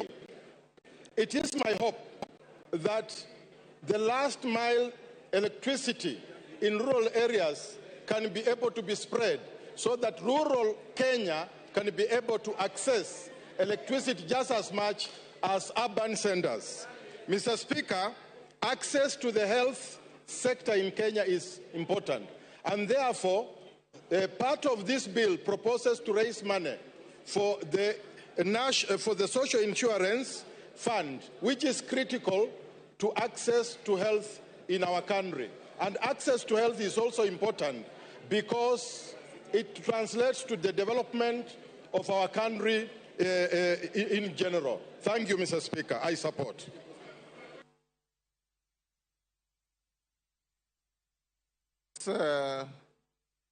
Chik, you finished? Yes. What's your point of order? Sorry, I was consulting with the chairman. Speaker, Mr. Speaker, there seemed to be a serious level of misrepresentation in the documents that we are looking at. And we trusted that the report by which we are comparing the debate on the bill is accurate, is honest, and is straightforward. It has transpired by the words of the chair of the committee, who has signed the document, that the document did not bear this issue on RMLF. Now, Mr. Speaker, all of us have come here with good faith, and we want to debate this thing in the best of faith as we can. We have even accepted that these issues, although they are going to come in future, in fact, it is like we are anticipating debate, but we have accepted that the chair of the committee will do what is honorable, which will be to make these amendments at the committee stage. But if with this serious misrepresentation, if you work out the maths, you are talking about billions as arising out of that element of raising 9 shillings on RLMF. Now, do we still have good faith that we are dealing with a report which will end up in changing what people are saying out there? Or is it that we are debating this bill, and when we come to the committee stage, then we will be faced with different things? Thank you. Mr. Speaker, please attend to that so that we can have a debate which is correct and forthright in the House. I hear you. Mishimbogo. For the point, Kajwang, I hear you. Mishimbogo. Asante sana Mheshimiwa Spika. Mheshimiwa Spika, kwanza niwapatie kongole wa Kenya kwa kusimama kidete na kuweka kilio cha haki katika mswada huu wa fedha. Na niweze kusema kama ulivyosema, tunazungumzia ripoti na tunazungumzia pia huu mswada wenyewe. Na katika ripoti imezungumzia haswa ya kwamba wataweka kifungu 66 waweze kuongeza pesa ile ambayo itakuwa inatoka katika mafuta kutoka shilingi 18 mpaka shilingi 25. Na tunasisitiza hapa ya kwamba jambo hilo halitafanyika, na tukifika Committee of All House jambo hilo lisiweko, kwa sababu iwapo itaongezwa basi itakuwa yale yote ambayo yamerekebishwa ni bure, kwa sababu ukiongeza mafuta umeongeza uchukuzi, umeongeza mambo ya kutengeza bidhaa, umeongeza kila kitu, yale yote itakuwa ni bure. Jambo la pili, Mheshimiwa Spika, hata sisi kama Wakenya iwapo tunataka kukimu bajeti yetu, haiwezi kuwa njia ni moja tu ya kuweka ushuru kwa Wakenya ambao ni walalahoi na wamefuka ukutani. Lazima tubadilishe mbinu, lazima tuwe na mbinu mbadala ya kufufua viwanda, ya kujenga viwanja na kutafuta njia ya kupata mapato ya taifa letu la Kenya kupitia rasilimali nyingi ambazo tunazo katika taifa la Kenya. Mheshimiwa Spika, niweze kusema pia haya mambo ya mazingira, kuongeza kodi ya mazingira, na tumezungumzia ya kwamba sodo na nepi kuwa zinapatikana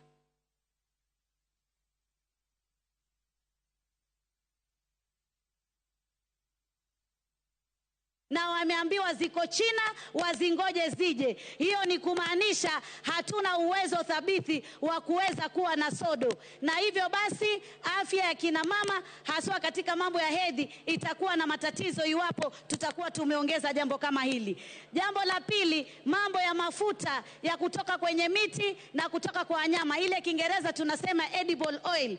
Kwa nini ipunguzwe na isitolewe kabisa, isiwekwe sufuri ushuru? Hii ni kitu ambacho kinatumika, bidhaa inatumika na Wakenya wengi wale walala hoi. Kwa hivyo jambo hili lazima tulitowe.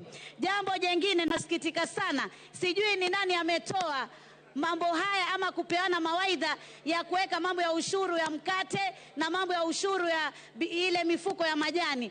Jamani, yule ambaye alikuwa ametoa mawaidha hayo, tunataka tumwambie shetani ashindwe, kwa sababu sisi wa Kenya mkate twaupenda, twautumia sana, na chai ndio kiamsha kinywa chetu. Nataka niseme pia, Mheshimiwa Spika, hata ukiangalia katika huu mswada kuna mambo mengine ambayo yamejificha ambayo yanatuathiri sana, kama vile imezungumzia stove zile za kupika.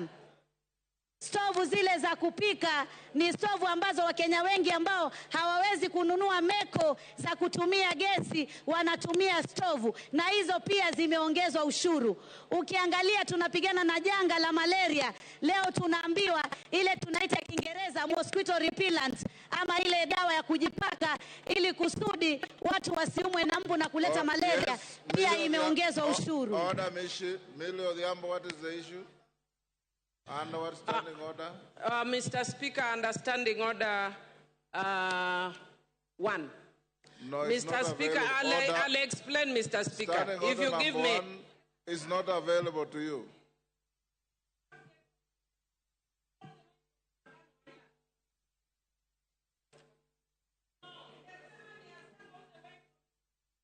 Millie, I have the school here and I'm going to acknowledge them, if that is what you want to raise. And it's out of order for you to shoot into the debate on finance bill to mention a school from Mfangano. Take your seat. Take your seat.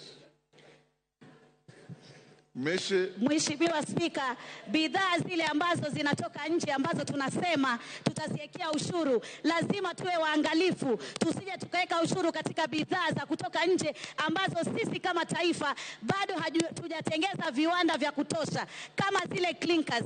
Sasa hivi tunajenga manyumba ya bei nafuu na tunatumia material nyingi sana, na hivi basi hatuna viwanda vya kutosha vya kutengeza bidhaa kama hizi. Kwa hivyo lazima tuangalie wakati mwafaka ambao tunaweza kuongeza ushuru kwa bidhaa za kutoka nje, wakati tumetimiza na tumekuwa na uwezo kama taifa la Kenya. Vile vile pia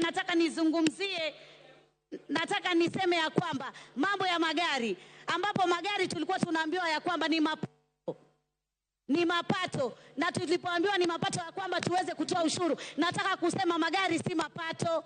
Magari ni ile tunasema asset, kwa Kiswahili rasilimali, na huwezi kumtoza mtu ushuru katika rasilimali. Jamani, tupunguze matumizi ya kiolela katika maofisi yetu. Ofisi ya naibu wa rais inataka kufanyiwa marekebisho, mabilioni ya mapesa. Ukiangalia bei ya kununua hiyo ofisi na bei ya marekebisho ni tofauti sana. Lazima tuangalie ufujaji wa pesa tuweze kusaidia taifa la Kenya, lakini tusitegemee mambo ya ushuru peke yake tukaona tunaweza kukimu bajeti yetu. Nataka niseme sisi kama Wakenya tuendelee kusimama kidete, tusingoje wanasiasa tunapoona mambo yanatukwaza, haswa haya ya kiuchumi. Tusimame sisi wenyewe kidete, tuweze kusikia sauti zetu zikizungumziwa. Jambo jingine ambalo ningetaka pia kuzungumzia, niseme ya kwamba tuweze pia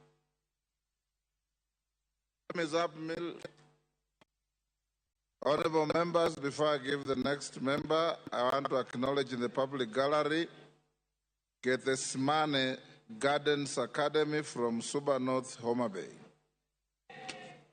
On behalf of the House and myself, I welcome the students and their teachers to the House of Parliament. Thank you. Wanjiku Muya.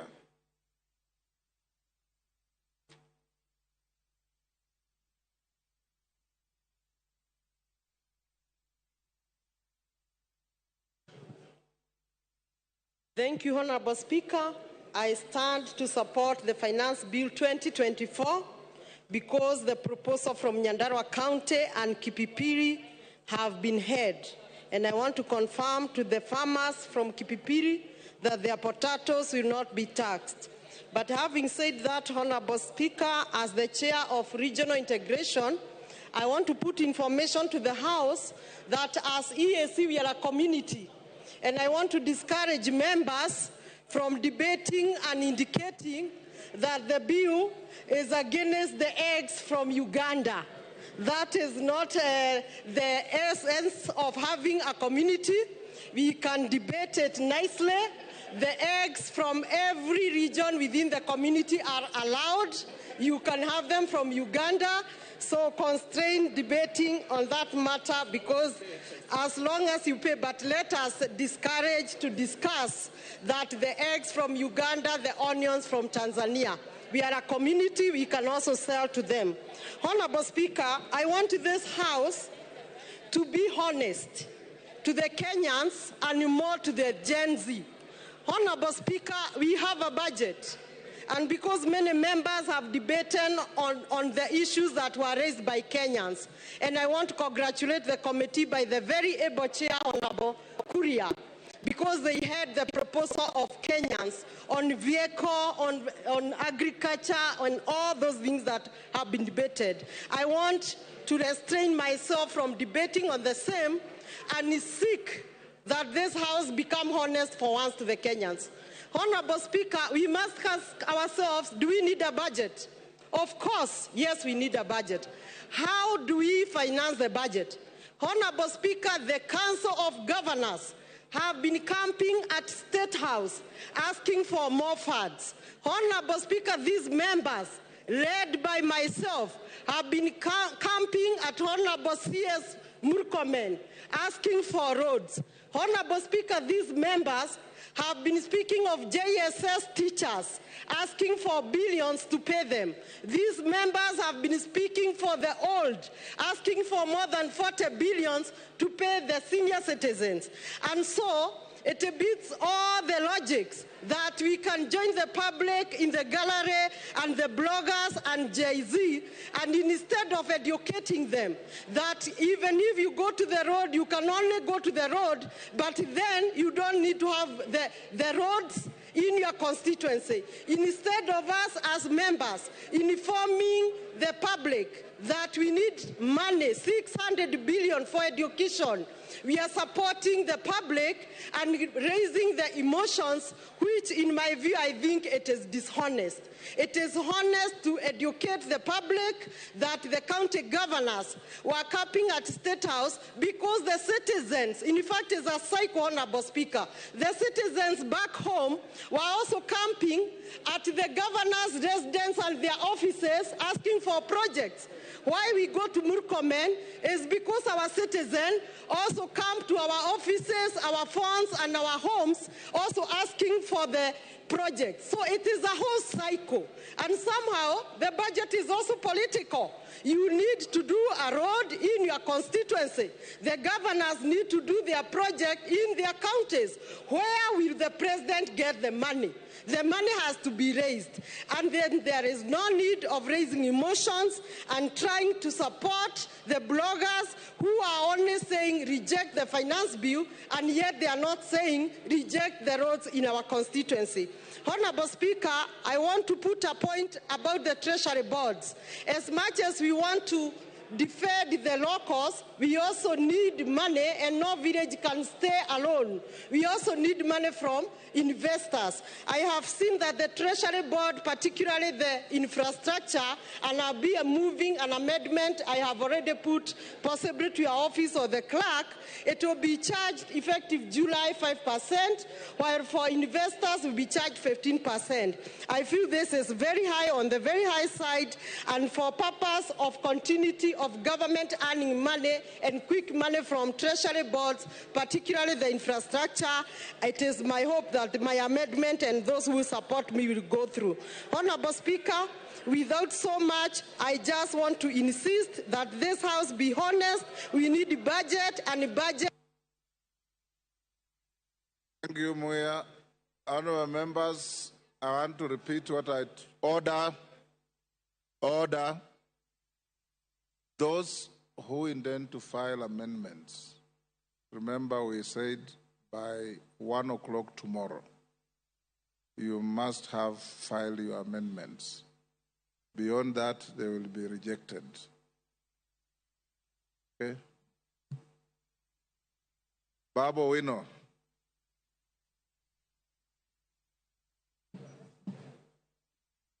Thank you. Thank you, Mr. Speaker.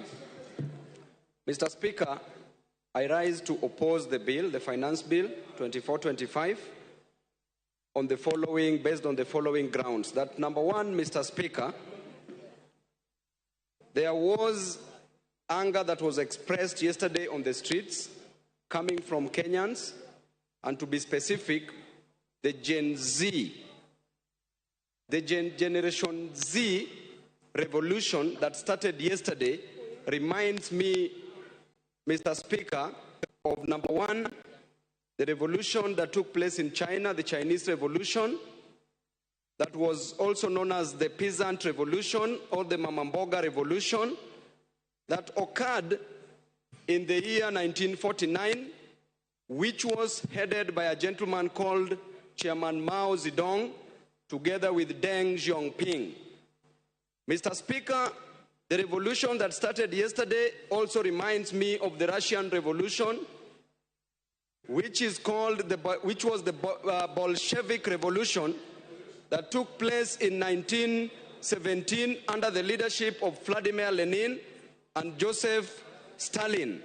It further reminds me, Mr. Speaker, of the Bourbon Restoration in France, the French Revolution that took place in the year 1789, that was headed by Maximilien Robespierre together with Napoleon Bonaparte, the military genius. Mr. Speaker, that revolution advocated for three things. Number one, equality and fraternity. Can you just shut up as I pump knowledge in your empty mind? Kagombe. Baba, will you not take your seat? Yes, give Kagombe the... Thank you, Mr. Speaker. Mr. Speaker, the member for Embakasi East... What is out of order? ...is beating drums of war. It is very unfortunate to use this forum, Mr. Speaker. Standing order, Kagombe. The relevance of what the member of Parliament is speaking about is not relevant to the bill that we are discussing here. What he's doing is taking an opportunity to use this floor to beat drums of war in this country. We are at a very bad moment at the moment, at this time, and we cannot allow that to happen on this floor, on the floor of this House, Mr. Speaker. Go on. Mr. Speaker, you know I don't like responding to fools. Order. The Bible says in the Can you withdraw that? There are no fools in this house. In the book of Proverbs 26, the Bible says, Mr. Speaker, that never respond to a fool because the... Order, Babu Wino. Order, Babu Wino. In this house, order members, whether a member represents fishermen from the shores of the lake or the sea, whether a member represents herdsmen, whether a member is a professor, you are all honorable members of this house. And there are no fools in this house. And I want to warn you, Babu Wino, respect begets respect. Respect your colleagues, they will respect you. There are no fools here. Can you withdraw and apologize? Mr. Speaker, a fool is somebody who does not understand something. Order. Order. Order, Babu. If I think that somebody is a fool, why should... Order, Babu Wino. You withdraw and apologize, or I truncate the mic and give the floor to somebody else. Give him the mic.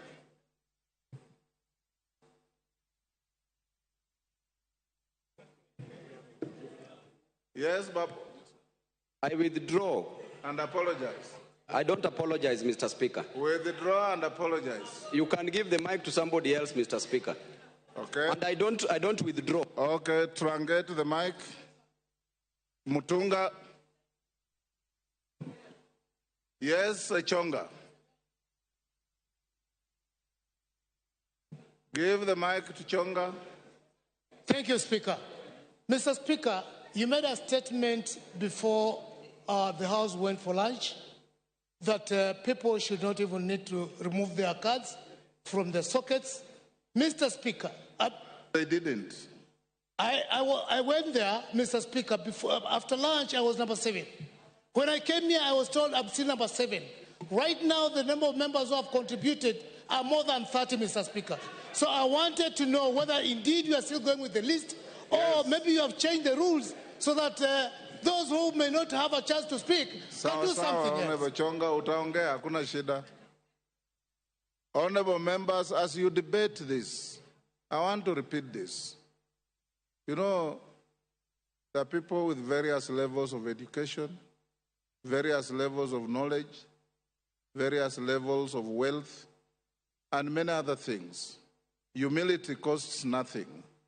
Respect costs nothing. The fact that somebody has said something you don't like doesn't make him a fool. The fact that somebody has said something you don't agree with doesn't make him a fool.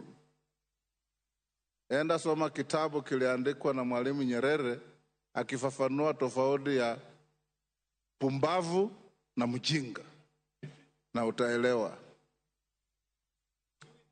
Endelea Bwana Mutunga. Thank you, Honourable Speaker, for the opportunity to also add my voice to this debate. Honourable Speaker, I stand to support the adoption of the committee report towards the amendments to the finance bill. Honourable Speaker, Kenyans have spoken and Kenyans have been heard. Many are times when you say that Kenyans are not heard, but this time around, Honourable Speaker, Kenyans have been heard and they have significantly changed the content and context of this bill. Honourable Speaker, the importance of the finance bill is that it gives the government the ability and the force and the mandate to support development, to support the running of the government itself. This is done by this House because we are mandated by the Constitution under Article 114 to impose or vary the different rates and taxes that different individuals and institutions do pay. Honourable Speaker, many speakers have spoken to revenue generation by governments.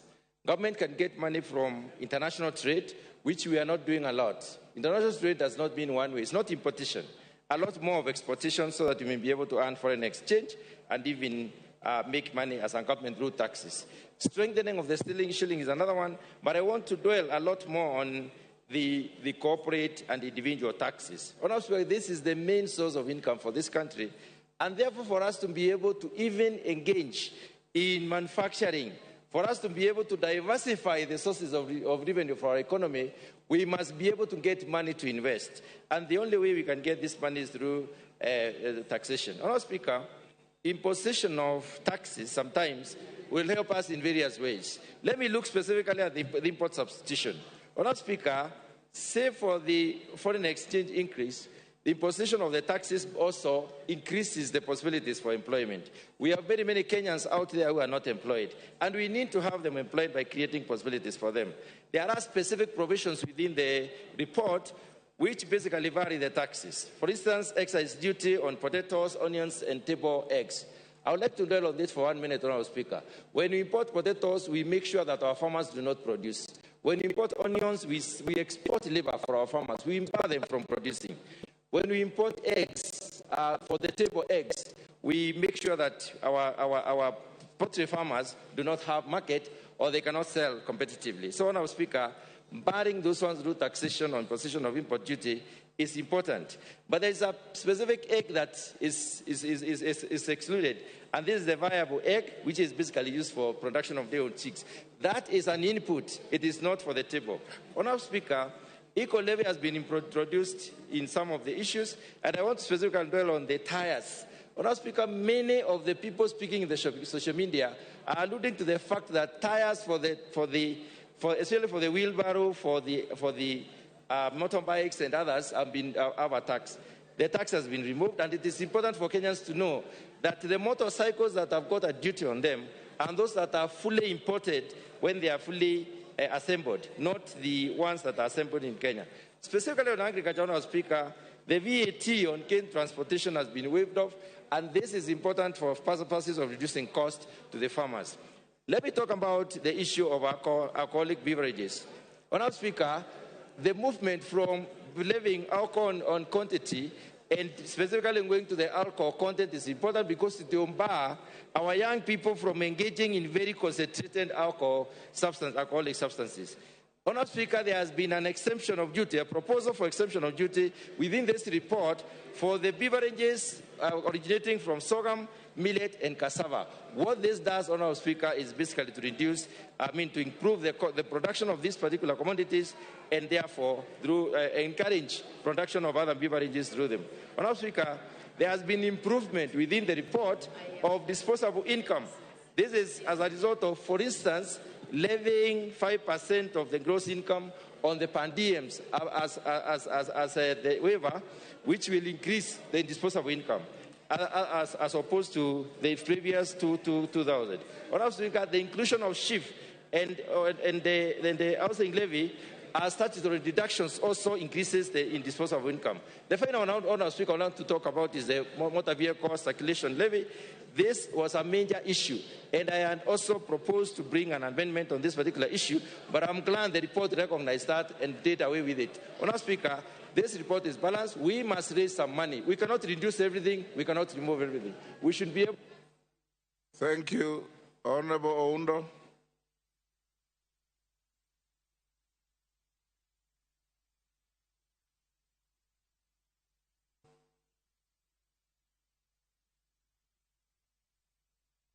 Thank you, Honourable Speaker. It has been a long wait, but it's worth it for the people of Funyula and the people of Samia.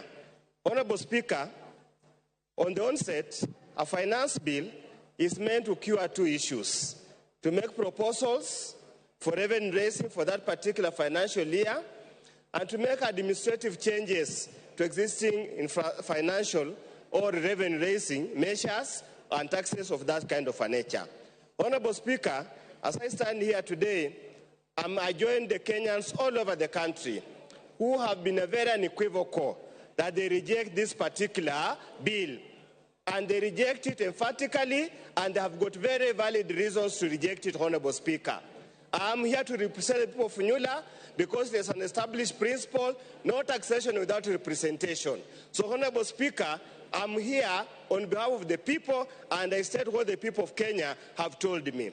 Honourable Speaker, just perusing through the draconian measures contained in this bill, Honourable Speaker, clearly indicates that drafters of the bill are sadists, are impervious to the suffering of the people of Kenya, and I call upon the cabal and the coteria that presented this bill to go and soul search and find out, are they part of the Kenyan people or they are part of the oppressors?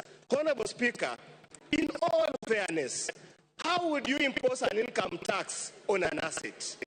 How? I mean, a car is an asset. It's not an incoming generating activity. How do you impose income tax on an asset? Honourable Speaker, how do you impose income tax on the very basic things? Bread, sanitary pads, whatever they call it. In our days where they used to call them napkins, nowadays are called pampers. During our days when we were parents, they were called napkins. How do you impose VAT and increase the cost of all those things in such a draconian manner in hard times, Honourable Speaker? Honourable Speaker, they will pontificate that they have made changes to the bill, that the benevolence of the Almighty, whether the Almighty God or whatever, has instructed them to make changes to the bill. Honourable Speaker, and I still hold my position that a committee report does not navigate or does not negate a bill. It's just a committee report. It can either be carried or it can be failed. So I want to tell Kenyans wherever you are, this is a red herring, this is a gimmick, do not fall onto it. Be relentless in your push, be relentless on harassing your MPs to make sure they protect the rights and interests of the Kenyans, Honourable Speaker. Honourable Speaker, as we stand here, we have passed two finance bills under this regime. We have passed this second one, we passed the first one, this second one, under this regime. They keep on gloating that we have reduced the fiscal deficit, that from 6 point something to 3 point something, Honourable Speaker. And I want Kenyans to understand this. Any reduction in fiscal deficit must be commensurate with improvement in GDP growth rate. Honourable Speaker, the GDP growth of Kenya has stagnated at 5%. And the World Bank estimates this year indicates likewise it will remain the same at 5%. So the so-called physical reduction of fiscal the deficit is a paper story, has no impact at all on the ground. Honorable Speaker, we need to be very careful. This is a country of close to 50 million Kenyans, and all Kenyans must be treated equally without discrimination. Honorable Speaker, imposing a tax on some kind of raw material, clinker, so that you benefit, you improve the economic value of a particular player in the industry is unconstitutional and is extremely unfair. As I conclude, Honorable Speaker, I really want to send a message to the President. And if he has read the book of Chinua Achebe, Okonkwo was told, this boy has called you father, don't kill him. He went ahead and killed him because he has been told by customs to kill him. IMF, Brinted Wood, and the USA is telling you to kill Kenyans, but the Kenyans are crying, the blood of Kenyans will remain in your hands. Thank you, Honorable Speaker. I oppose.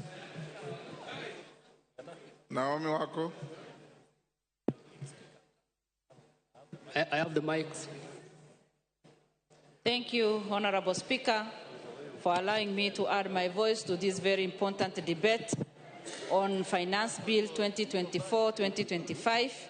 And from the onset, I confirm that I support and also congratulate the committee led by Kimani, as he has done very well together with his committee, and also having gone through the report. I congratulate the committee because they have put into consideration the many concerns that Kenyans have brought through public participation. As I say that, Honorable Speaker, it is unfortunate that our young people have been on the streets for the last few days, and some of them have gone through challenges because of that. Others have been injured, and that is just because somebody somewhere is spreading lies, talking a lot of lies to the nation and misleading the nation.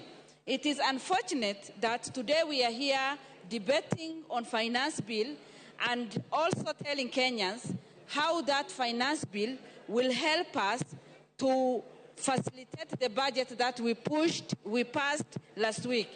Honorable Speaker, I have been visiting some of the ministries, and anytime you go to the Ministry of Transport, you go to Health, and you go to different ministries, you find our honorable members, colleagues, waiting to be served and demanding for projects to be taken to their constituencies. And unfortunately today, they are here fighting the methods of financing our budget and supporting the budgets they have been pushing for. When some of us are here in the House and debating and trying to push the agenda for the government, they are moving from one place to the other, looking for opportunities to do businesses in the ministries and with the Kenyans, and today they are here fighting and misleading Kenyans. Honorable Speaker, the most important thing that we can do today, it is to help our government to be self-reliant. And by doing that, we will be able to reduce the dependence on foreign assistance, the finances that we receive from there. When we took over this government, it is quite clear that the economy was very bad. But today, we are not there. Honorable Speaker, I support this finance bill because for the first time, you remember very well that pastoralists lost their livestock, 80% of our livestock. And for the first time, 1 billion has been put in the budget, which this finance bill will support. For the first time, the school feeding program has been well catered for. For the first time, the teachers, 20,000 teachers will be added, and again, after employing 50,000 teachers. Honorable Speaker, the government is quite focused, and that is why, and listening to the people, we have that listening here. The government has been listening through public participation. And that is why today we are saying 16% VAT on bread has been removed. VAT on transport, on sugar, and has been removed. And no increase on mobile money transfer. It remains 15%. And these are some of the things that activists keep cheating people and spreading lies and making our young people to go on the street. My advice to people is, let us support this and see the fruits, because by passing false information to people, we will not help them. But by passing this, then we'll be able to support our budget and facilitate different ministries so that we can bring the transformation that we want. I fully support, and let us make sure that Kenya is self-reliant. Thank you, Honorable Speaker. Susan Kiamba. Thank you, Honorable Speaker, for giving me a chance to also contribute to this very important bill. First and foremost, I think it's prudent for Kenya to compare itself with our neighbors in terms of the tax rate. But I think it is evident that as we compare ourselves with other peoples in the region who are taxing their people much more than us, we have to look at the local context where our Kenyans are. Kenyans now are economically at their knees, very vulnerable. And anybody attempting to add anything on top of the suffering Kenyans, it will not actually do justice. So I think it is very dishonest for us to compare ourselves or to get input from international financiers and imagine that Kenya is in the same situation. It's important to realize that since COVID-19, the economy of Kenya has not picked up. And having to tax Kenyans higher than that is making them not only vulnerable, but actually not being in a position to survive. Secondly, this debt we have been talking about, everybody says we are taxing them because we have to pay our debt. And I say, right, we have to pay our debt. But this debt has been acquired over a period of 61 years.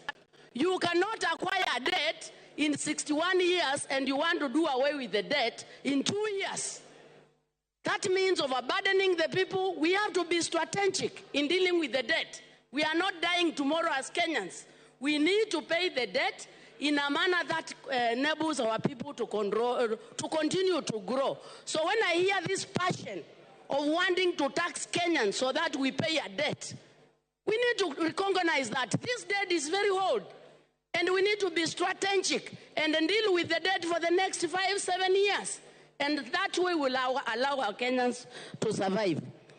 Thirdly, Honorable Speaker, it is very shocking, even since Finance Bill 2023, we are borrowing money to do reproductive activities. We say we are poor, we need money. But the little money we get, we go and put in housing. We go and put in health care. While I accept these valuable things, but you cannot have the few coins you have, instead of putting them in something productive, you put the small coins in a dead hole. When you build a house, when will it generate income? So that we collect taxes. I think we need to sit down and have a finance bill that is strategic, enabling, and can take Kenya forward. We cannot have a finance bill where the little money we have, we are actually putting them in a hole. When we go and build everybody a house, it is a good thing, but is it right for us now? The small money we have, we must put it in a reproductive activity. And I do not see anything like that in this finance bill. Honorable Speaker, I think when we did Finance Bill 2023, Kenyans had very many problems. The Finance Bill 23, we have not even seen the fruits. People are still in burden. They are still overburdened. We've never seen the fruits. I think it is prudent. I think it is prudent to wait for the interventions we did, to wait and see where the kind of fruits we are getting. so that the finance bills are progressive, building from each other. We should not just be very passionate of collecting taxes without enabling the Kenyans to grow. Let's look like some of the investment. One of the very strategic projects in Finance Bill 2023 was the ASLA Fund. Where are we in ASLA Fund? Nowhere. Getting money, putting in horse, and then you ask Kenyans to give more money. From where? You cannot milk a cow that is eating nothing. Amen. We need the Kenyan citizen to be fed with something to promote the economy so as to milk. How do you milk a dead cow? The Kenyan citizen is dead. We need interventions that enable the Kenyan person to thrive. So I think it doesn't make any sense to think of taxing the Kenyan when they are actually a dead cow. Order, Kiamba, there's a point Honorable of order. Speaker. Order, there's a point of order. Yes, Wanjiku Muya. What is your point of order and what standing order? Give her the mic. Honorable Speaker, I'm standing on point of order number 91. Is the member in order to state to the House and mislead the nation that there is no hustler fund? Can she substantiate? And secondly, for the member to say that there is no fruits and she is even earning the salary herself. And CDF. Kiamba, your time is up. Your time is up. John Paul Mwirigi. Your time is up. John Paul Mwirigi.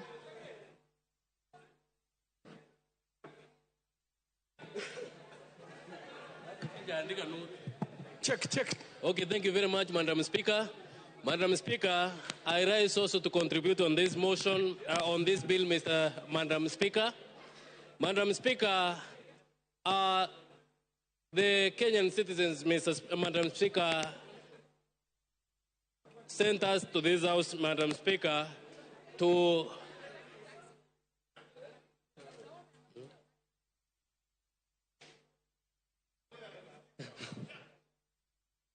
thank you very much, Madam Speaker. And Madam Speaker, I rise to contribute on this bill. And Madam Speaker, this bill has come on the at the right time, Madam Speaker. I remember 2 weeks ago, Madam Speaker, we were in this house when we were passing the budget, Madam Speaker, and this finance bill, Madam Speaker, is targeting, Madam Speaker, to fund the budget which we passed in this house, Madam Speaker. Madam Speaker, the Kenyans have been fed with lies, Madam Speaker, that there are some taxes which have been introduced, Madam Speaker, which will harm them, Madam Speaker. But I rise to inform them that the tax which they are being informed that for the brand, Madam Speaker, the vehicle tax, the cooking oil, Madam Speaker, the M-Pesa, Madam Speaker. Yesterday, Madam Speaker, we stood and said that the Kenyans have sent us, Madam Speaker, and all of these were dropped, Madam Speaker. Madam Speaker, this finance bill, Madam Speaker, is targeting to improve the economy of this country, Madam Speaker, whereby the contribution which will be made or the taxes which will be collected through this finance bill, Madam Speaker, will help to improve the infrastructure of this country, Madam Speaker. I am a happy member of Parliament, Madam Speaker, because my constituency, Mr. Speaker, will benefit with 50 million, Madam Speaker, to electrify, Madam Speaker, my villages within this constituency of Igembe South, Madam Speaker. Number two, Madam Speaker, my NGCDF, Madam Speaker, is going to be earned with 10 billion, Madam Speaker, whereby at least I will receive more than 30 million, Madam Speaker, on top of what I normally receive annually, Madam Speaker. These funds also will help me, Madam Speaker, to do more work for my people, Madam Speaker. Madam Speaker, I am a happy person since most of my farmers, Madam Speaker, they normally farm, but their produce, Madam Speaker, does not reach the market, Madam Speaker. This is because most of the people have invested in importing things from outside, Madam Speaker. But through the imposition of tax from those imported goods, Madam Speaker, this will see that the farmers, Madam Speaker, who normally farm canola and sunflower, Madam Speaker, will have a better market within the country, Madam Speaker, since the cooking or the honeydew oil, Madam Speaker, from within will be used to improve our industries, Madam Speaker.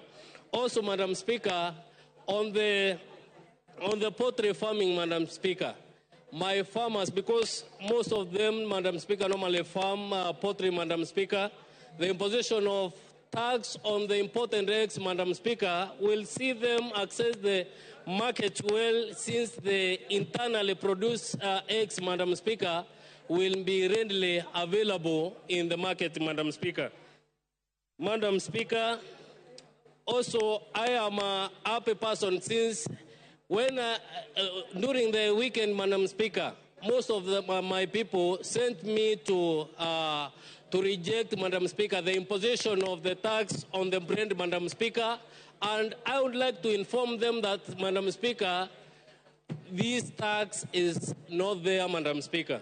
With all those, Madam Speaker, I beg to support. Thank you. The Honourable Member for Bamachoge Borobu, Honourable Obadia Birongo.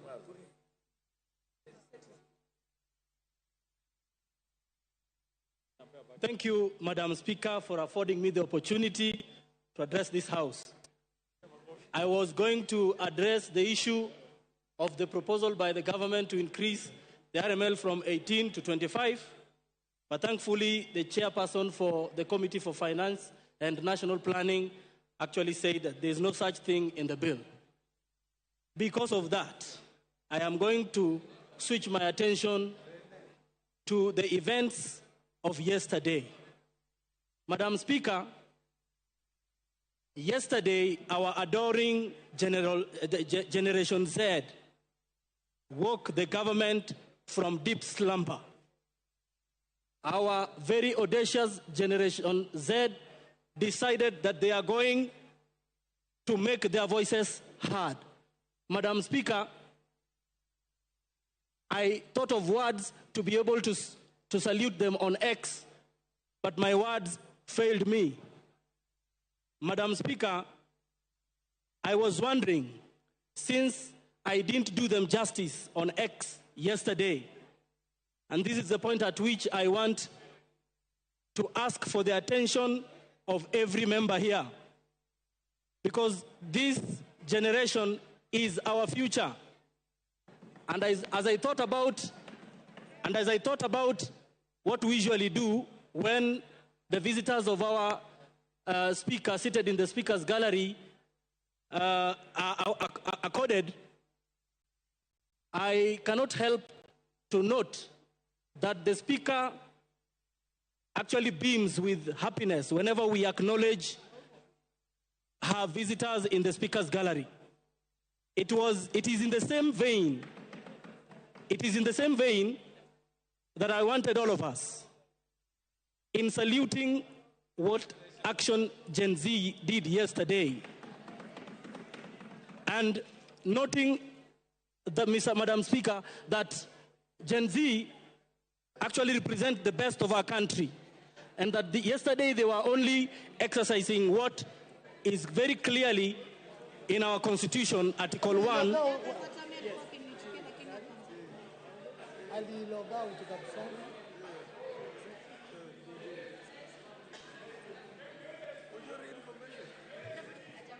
Yes, you may proceed, because I hear it's your maiden speech. So. Now, thank you so much.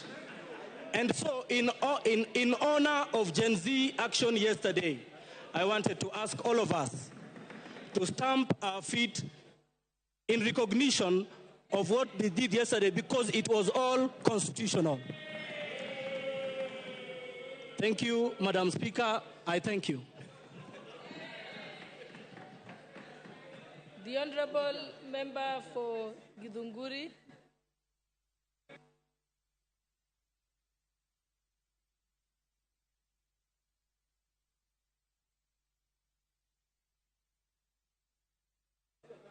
Hello. Thank you, Mr. Speaker. I rise to give my contribution on the finance bill proposal, which has been tabled in this House. Madam Speaker, for a long time, finance bill has not been a subject of discussion in this country. But for the last 1.5 years, Kenyans have awakened to the issues that are there in finance bill and have made it a public discussion. Madam Speaker, I had attempted to speak earlier on in the floor because I am a user of sanitary towels. And as a user, as a mother, as a woman leader, I am greatly concerned that the price of sanitary towels and diapers is not only going to affect the mothers and the users of those items, but is going to affect the budget of individual homes. I have interrogated the proposal of the finance bill very deeply, Madam Speaker, and I've realized that there are promises flying around. The excise duty that was proposed on sanitary towels and diapers has been removed. Or rather, there is a recommendation from the Committee of Finance to remove excise duty on imported sanitary towels and diapers. However, Madam Speaker, the raw materials that are being used by local manufacturers are subjected to VAT. And if those raw materials are going to continue being subjected to VAT, the manufacturers will have no choice but to pass the cost of that VAT to the users.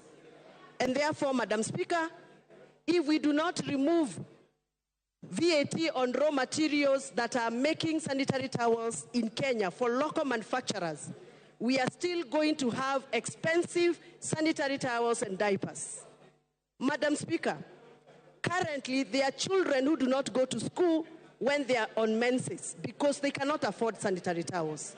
If we add extra price on cost of sanitary towels, we are going to deter lives of many girls who can become powerful women in this country. Madam Speaker, in the spirit of making laws, we cannot make laws to obscure other laws. I have gone through the finance bill proposal and have noted that there are various proposals that have been put in the finance proposal that are going to deter us from implementing the laws we have made previously in this House. Madam Speaker, in the respect of that, I note that we have agreed a proposal to amend the Data Protection Act. Data Protection Act of 2019 is a law that we made in the previous parliament to protect our personal data. I know members of this House, I included, have received numerous messages from members of public. Where they got our numbers from, I don't know.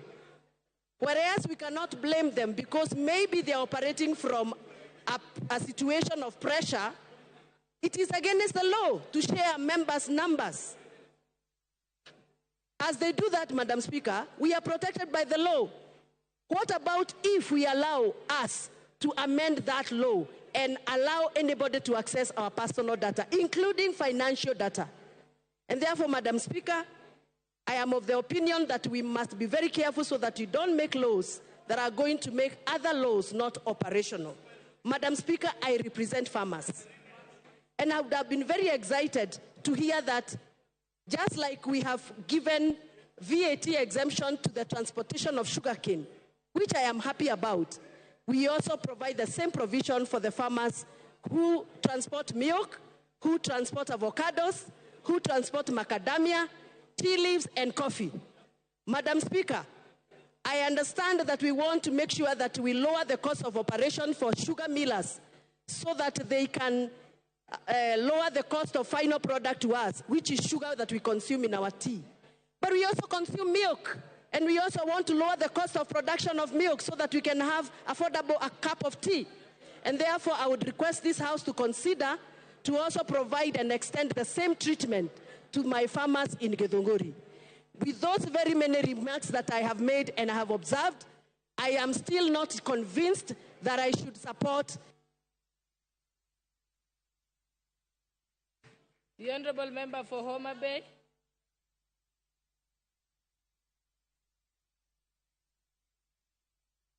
The Honourable Member for Homa Bay.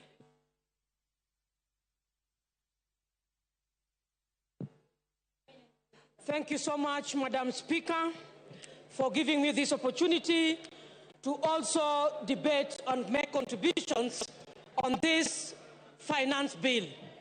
Madam Speaker, I rise to, from the beginning, I say that I reject this finance bill. Madam Speaker, the reason as to why I'm saying I'm rejecting the finance bill, not just rejecting partially, but in totality. Because, Madam Speaker, this is a finance bill that from the onset, there is always increased taxation, item by item, detail by detail, up to the end. I want to say, Madam Speaker, because I recognize that we were advised by the Honorable Speaker Wetangula that we can present our contributions based on linkages, based on our opinions, based on the budget, and based on the finance bill that is current on the table. Madam Speaker, I want to say that as Kenyans, first and foremost, we were disappointed with the presentation that was given by the PS Treasury. Madam Speaker, I want to say that Kenyans keenly listened to how revenue was going to be generated to fix what is proposed in the budget. Madam Speaker, I want to say that Kenyans were left shocked because what was proposed, one of the things was we raised revenue because we want to sort out our pending bills. Madam Speaker, it is on the floor of this House that we were told that we have to wait for consolidation of the pending bills in this country by October. For that reason, Madam Speaker, I reject even the reason as to why we are increasing the taxes so that we can foot our pending bills. Madam Speaker, I want to say that this House, the leaders must rise up and support. And I want to ride on the presentation by MP Honorable Sylvia, who said that personally she does not understand what a finance bill is. I want to say that even yesterday we know that our colleagues were invited at State House. I thought they were going to make meaningful contributions, Madam Speaker, and give contribution as to why they think they are under siege in the respective constituencies where they come from. Madam Speaker, I want to register in this House that we share as colleagues, but the kind of issues that we are saying that we are relying, the Azimio of this other side of opposition is relying on social media. Why did they choose to act, Madam Speaker, on the social media by telling us along the corridors that all the things you were arguing about, we have dropped? Madam Speaker, that was bread issue. Madam Speaker, the taxation of the motorcycle, which means they are also conflicting and contradicting what they are saying, Madam Speaker. Why did they also choose to act on the issues of social media? Why did they choose to respond to the Fourth Estate? Madam Speaker, I want to say that public participation needs to be redefined in this House. Yesterday, when we watched over the television, Madam Speaker, I saw a desperate minority whip. That is, I saw a desperate Honorable Whip Osoro, when he was very desperate of trying to convince Kenyans and deeply thinking on how taxation on bread has been dropped, on how taxation of motorcycles have been dropped. I saw a desperate and so much a person who is under pressure. Madam Speaker, I want to say that we must stand firm on the floor of this House and rise beyond numbers. Issues of numbers does not arise when we are talking about finance bill. Madam Speaker, I want to say that finance bill 2023 can equally only be applicable on this budget that we want to appropriate. Madam Speaker, I want to say that there must be progression on how we generate our taxes. Madam Speaker, private sectors, I wish you gave me 1 more minute, Madam Speaker. Madam Speaker, I have valid points. Kindly, I'm requesting for 1 minute, Madam Speaker. Thank you so much. Being a woman speaker, you know very well the problems we have. I've transversed in these industries. Private sectors are key. If they migrate from this country, we must take care of their interests. When we talk about zero rating, we go to standard rating. We are talking of exempt. The final sufferers are consumers. President Yoweri Museveni said that Kenyans must learn to produce and manufacture their raw materials. Where is this in finance bill?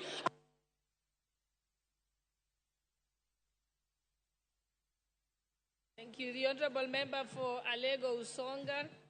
Honourable Samuel Atandi.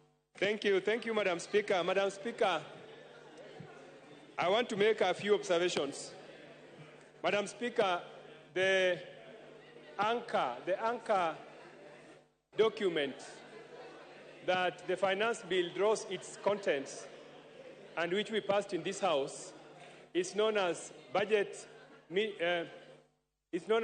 strategy paper, medium-term budget strategy paper. Madam Speaker, that document, if you look at it, it is anchored on two important principles. The first principle is that the budget document needs to be predictable. The budget document needs to be predictable. The finance bill needs to be predictable. It also needs to be certain. The reason why this is anchored in this document is because, Madam Speaker, investors and businessmen, when they want to do business in a country, they must be certain that the tax laws that will prevail are long-term and that they are able to allow them to plan their businesses. Madam Speaker, before I joined Parliament, I used to work in the banking sector.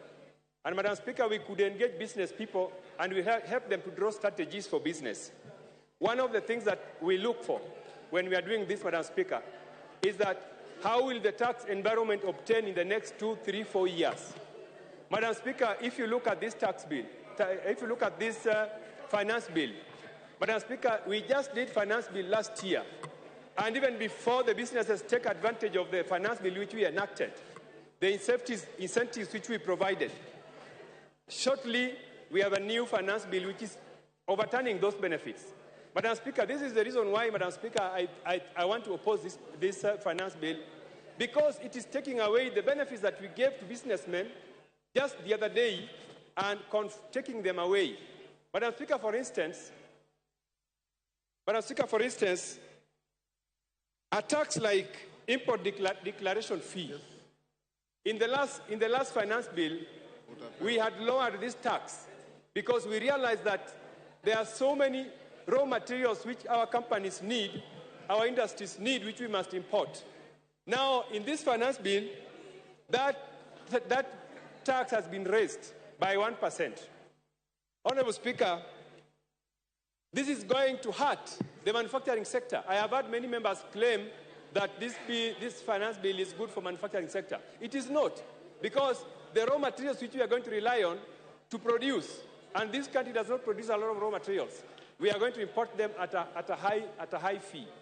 Secondly, Honourable Speaker, there are some taxes that have been introduced, such as VAT on financial services.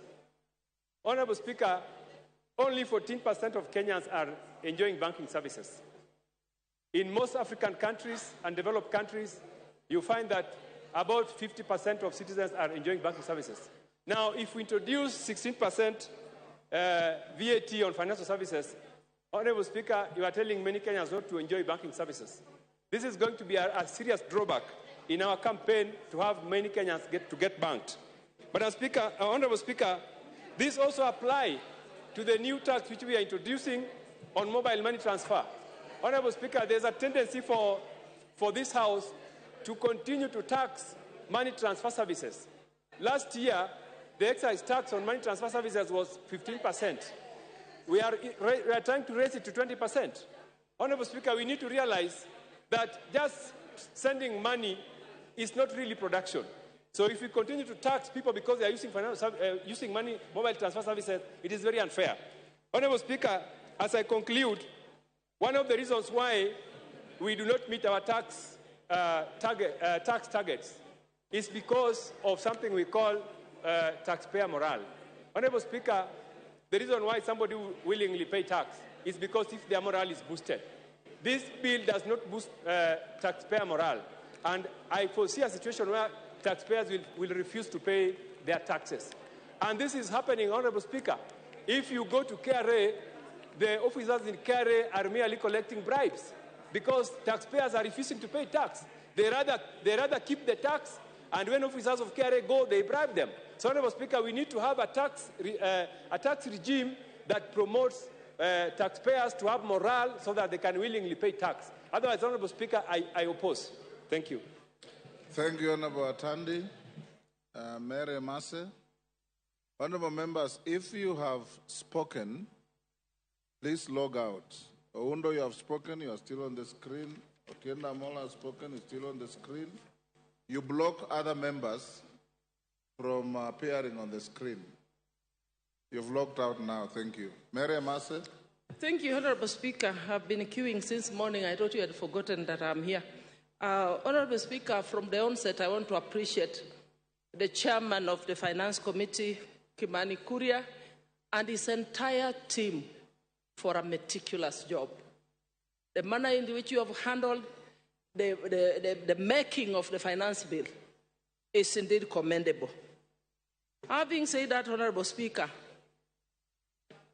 Article 221 of the Constitution and Section 39(2) of the Public Finance Management Act, Cap 4 and 2, and the Standing Order 235, subsection 5, provided for the execution of the estimates of revenue and expenditure, and underline revenue.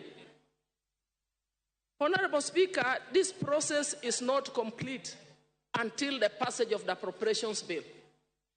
And the passage of the appropriations bill is not possible without the execution of the finance bill. And therefore, Honorable Speaker, it's against that backdrop that we are discussing the finance bill, which speaks to the revenue-raising measures, without which we shall have no budget. What we adopted are just estimates. So, Honorable Speaker, I want to commend the Finance Committee because they followed the due process. Once the proposals on the finance bill were submitted to this House and committed to the Finance Committee, they had to subject the finance bill proposals from National Treasury to public participation. And therefore, to hear colleagues allege that why has government now decided to bring amendments this late, or to demystify the notion that the Finance Committee were pressurized. Honorable Speaker, the Finance Committee had to listen to Kenyans, get the views of the Kenyans before recommending amendments to the finance bill. Honorable Speaker, we are here as representatives of the people. We are the watchdog. We are the ones to oversight the executive. That is why when the executive proposes anything, it cannot just be passed. There is a committee that does the scrutiny, the review. They have to discuss. They have to do public participation. Then make recommendations to amend and bring to this House for all of us to adopt. They do that on our behalf. So, Honorable Speaker, I know it's been a difficult time, not just for Kuria and his team, but the entire House. We have received threats, blackmail, attacks on social media. Reject the bill. Reject the bill. And I want to ask one question here, Honorable Speaker. Allow me use an analogy of a bag of banana or a bag of potatoes. If you have a bag of potatoes and there are 10 or 15 rotten potatoes in that bag, are you going to throw away the whole bag of potatoes because of the 15 rotten ones? Or you are going to remove the 15 rotten ones and throw them away and carry the rest of the bag to the kitchen and prepare a delicious meal? Honorable Speaker, I am here to represent the people of Teso South. They have given me the mandate to represent them. They have needs. So I will support the bill as amended.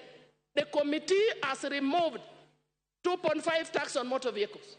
The committee has removed 16% on edible oil. The committee has removed some of the most contentious proposals that Kenyans did not agree with. They are proposing to remove, and we will be passing them during the time. Hold on, Irene Mayaka, what is the problem? Thank you, Honorable Speaker. Honorable Speaker, this is something that I've just noted from my senior, who I respect a lot, and other members. We are not talking about the bill as amended. The bill has not yet been amended. It is the report that is introducing amendments to the bill. So we need to be very clear on that particular fact so that we do not mislead Kenyans. She's actually not out of order because I heard her say the committee has proposed. But What did she say? No, no order. Yeah. If that's what you said, Mary, you're out of order. No bill has been amended, but there's a proposal from the committee to amend the bill. So you have two documents. The bill as is, the committee report with various proposals, including those amendments. So if you want to talk about changes in the bill, talk of proposals, because we have no amendments yet. Honorable Speaker, I mean proposed amendments that the committee has recommended as per this report. And Honorable Speaker, allow me point to one. Yes, thank you, Honorable Speaker. Honorable Speaker, I'm saying that the committee has made proposed amendments to the finance bill. The way it was originally, I want to agree with Kenyans, there were proposals that were contagious that we must deal away with. So I will support with the proposed amendments, and in particular, I want to respond to one proposed a VAT on financial services, on internet, which was going to affect especially the Gen Zs that you're talking about, the hustlers who are the students in universities. The proposal to remove that, to delete that proposed tax is indeed commendable. Dr. James Nyikal. Thank you, Mr. Speaker, for giving me this opportunity. I really appreciate. Order, Nguna, what is the problem? Mr. Speaker. CNN, what is the problem? Hold on, Nyikal.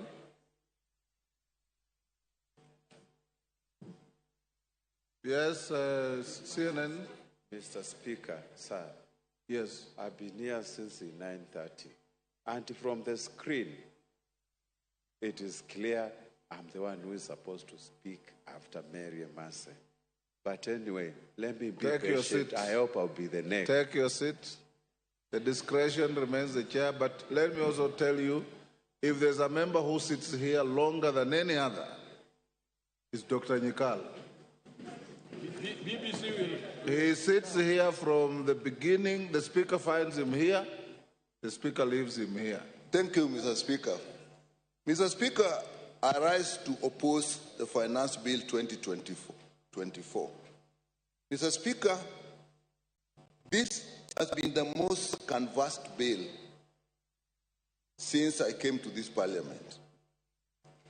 It has been canvassed, and the committee has met with professional organizations, it has met with churches, it has met with civil society, it has met with students, and all of them are unanimous that they don't like the bill as it is, and have proposed that we reject the bill.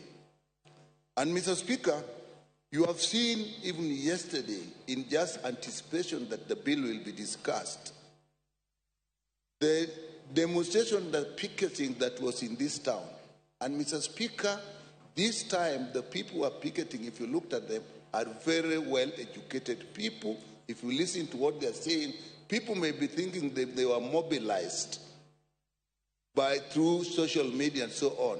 But those people have read this bill, and they know what is the bill. I dare say some of them may have read this bill better than us. And Mr. Speaker, the reason people are up against, the people of Kenya are up against this bill is we had a bill last year which actually people are suffering from. Now we bring another finance bill. They are still suffering, and they have looked through this one and they do not see hope. We represent the people of this country. And why is it that they're reacting like that? Mr. Speaker, if you look at this bill and the clauses that they didn't like, I'll come to the report later. Look at the motor vehicle levy or tax. It is illegal. They know it. An asset is not an income. It is there. And when you do that, all people suffer, not just the people who own vehicles, because it will include transport vehicles. If you look at tax on digital market, and that I think is why the young people are out. They have no jobs. These are educated people, and they're using the digital marketplace to actually earn a living. TikTok, content creation, and so on. We have even ourselves put hubs in our constituencies, and the Ministry of ICT is putting hubs and encouraging these young people to actually use them. We are now levying tax on that, and we do not have jobs for them. If you look at the VAT on bread, it's never been heard of. We're bringing it in. Who are we affecting? The ordinary person. Bread is a staple food. Mr. Speaker, if you look at VAT on vegetable oil, when started some months back, we had a big problem with the price of oil. Again, we are now putting tax back. When the prices are just starting to come down, we are putting it. If you put money on mobile phones, everybody uses a mobile phone, even children who are going to school. Mr. Speaker. So people feel that the government, as we have now, is against the people. And that is why we are having this problem. Look at the eco levy in clause 45 and 48. What is it touching? Diapers, pads, tires of motor vehicles, bicycles, motorbikes, and so on. Again, touching the ordinary people. I know that the 150 that we put now, we are saying it is basically just going to be on imported products where it is used. So people have rioted because they don't like this thing. If you look at the fuel levy, which was not even in there, but now it has been brought in, we are proposing about 7 shillings on top of what is happening now. You do that, everybody is actually touched. The housing levy, we amend the bill that was actually assuring the people who have contributed the money to actually make it open to everybody. The people feel, we don't like this levy, we thought we'd get the houses, now everybody. Jos Lelemengit.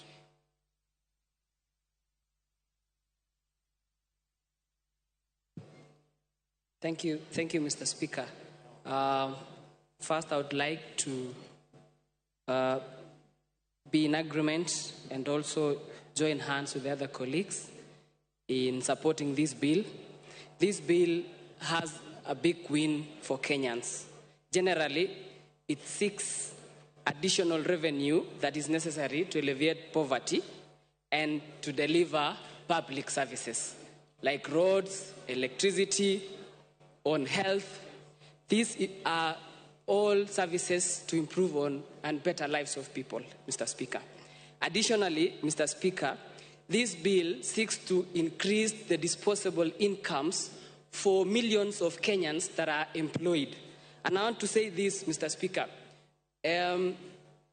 This bill, the deductions of NHIF on housing levy are done on gross salaries. and note the pay is done after the deductions on NHIF and also the deductions on house levy. For example, Honorable Speaker, I've done calculations. Any salaried Kenyan earning 50,000 shillings. Right now, his net pay is around 49,000 shillings. But with this new finance bill, Mr. Speaker, the same Kenyan who is earning a gross salary of 50,000 shillings is going home with around 42,000 shillings. So there is an additional almost 3,000 shillings, Mr. Speaker. And this is for all the salaried employees in Kenya. So I want to be in agreement with the chair and the team who came up with the proposal of the finance bill that this finance bill is putting more money in the pockets of employed Kenyans. That is about 13 million Kenyans who are employed, both in government and the private sector, Mr. Speaker. Secondly, Mr. Speaker, I want in the common principles of commerce, high school commerce, and I want to mention this for Honorable Babu Owino and Selassie and Honorable Junet, because they think alike and opposing this bill. It dictates that you have to put tax levies on importation so that we can give room to the local industries to spur in those economic growth. Yes, Honorable Selassie, what's the problem? Yes, sir. Take your seat. Give Selassie the mic.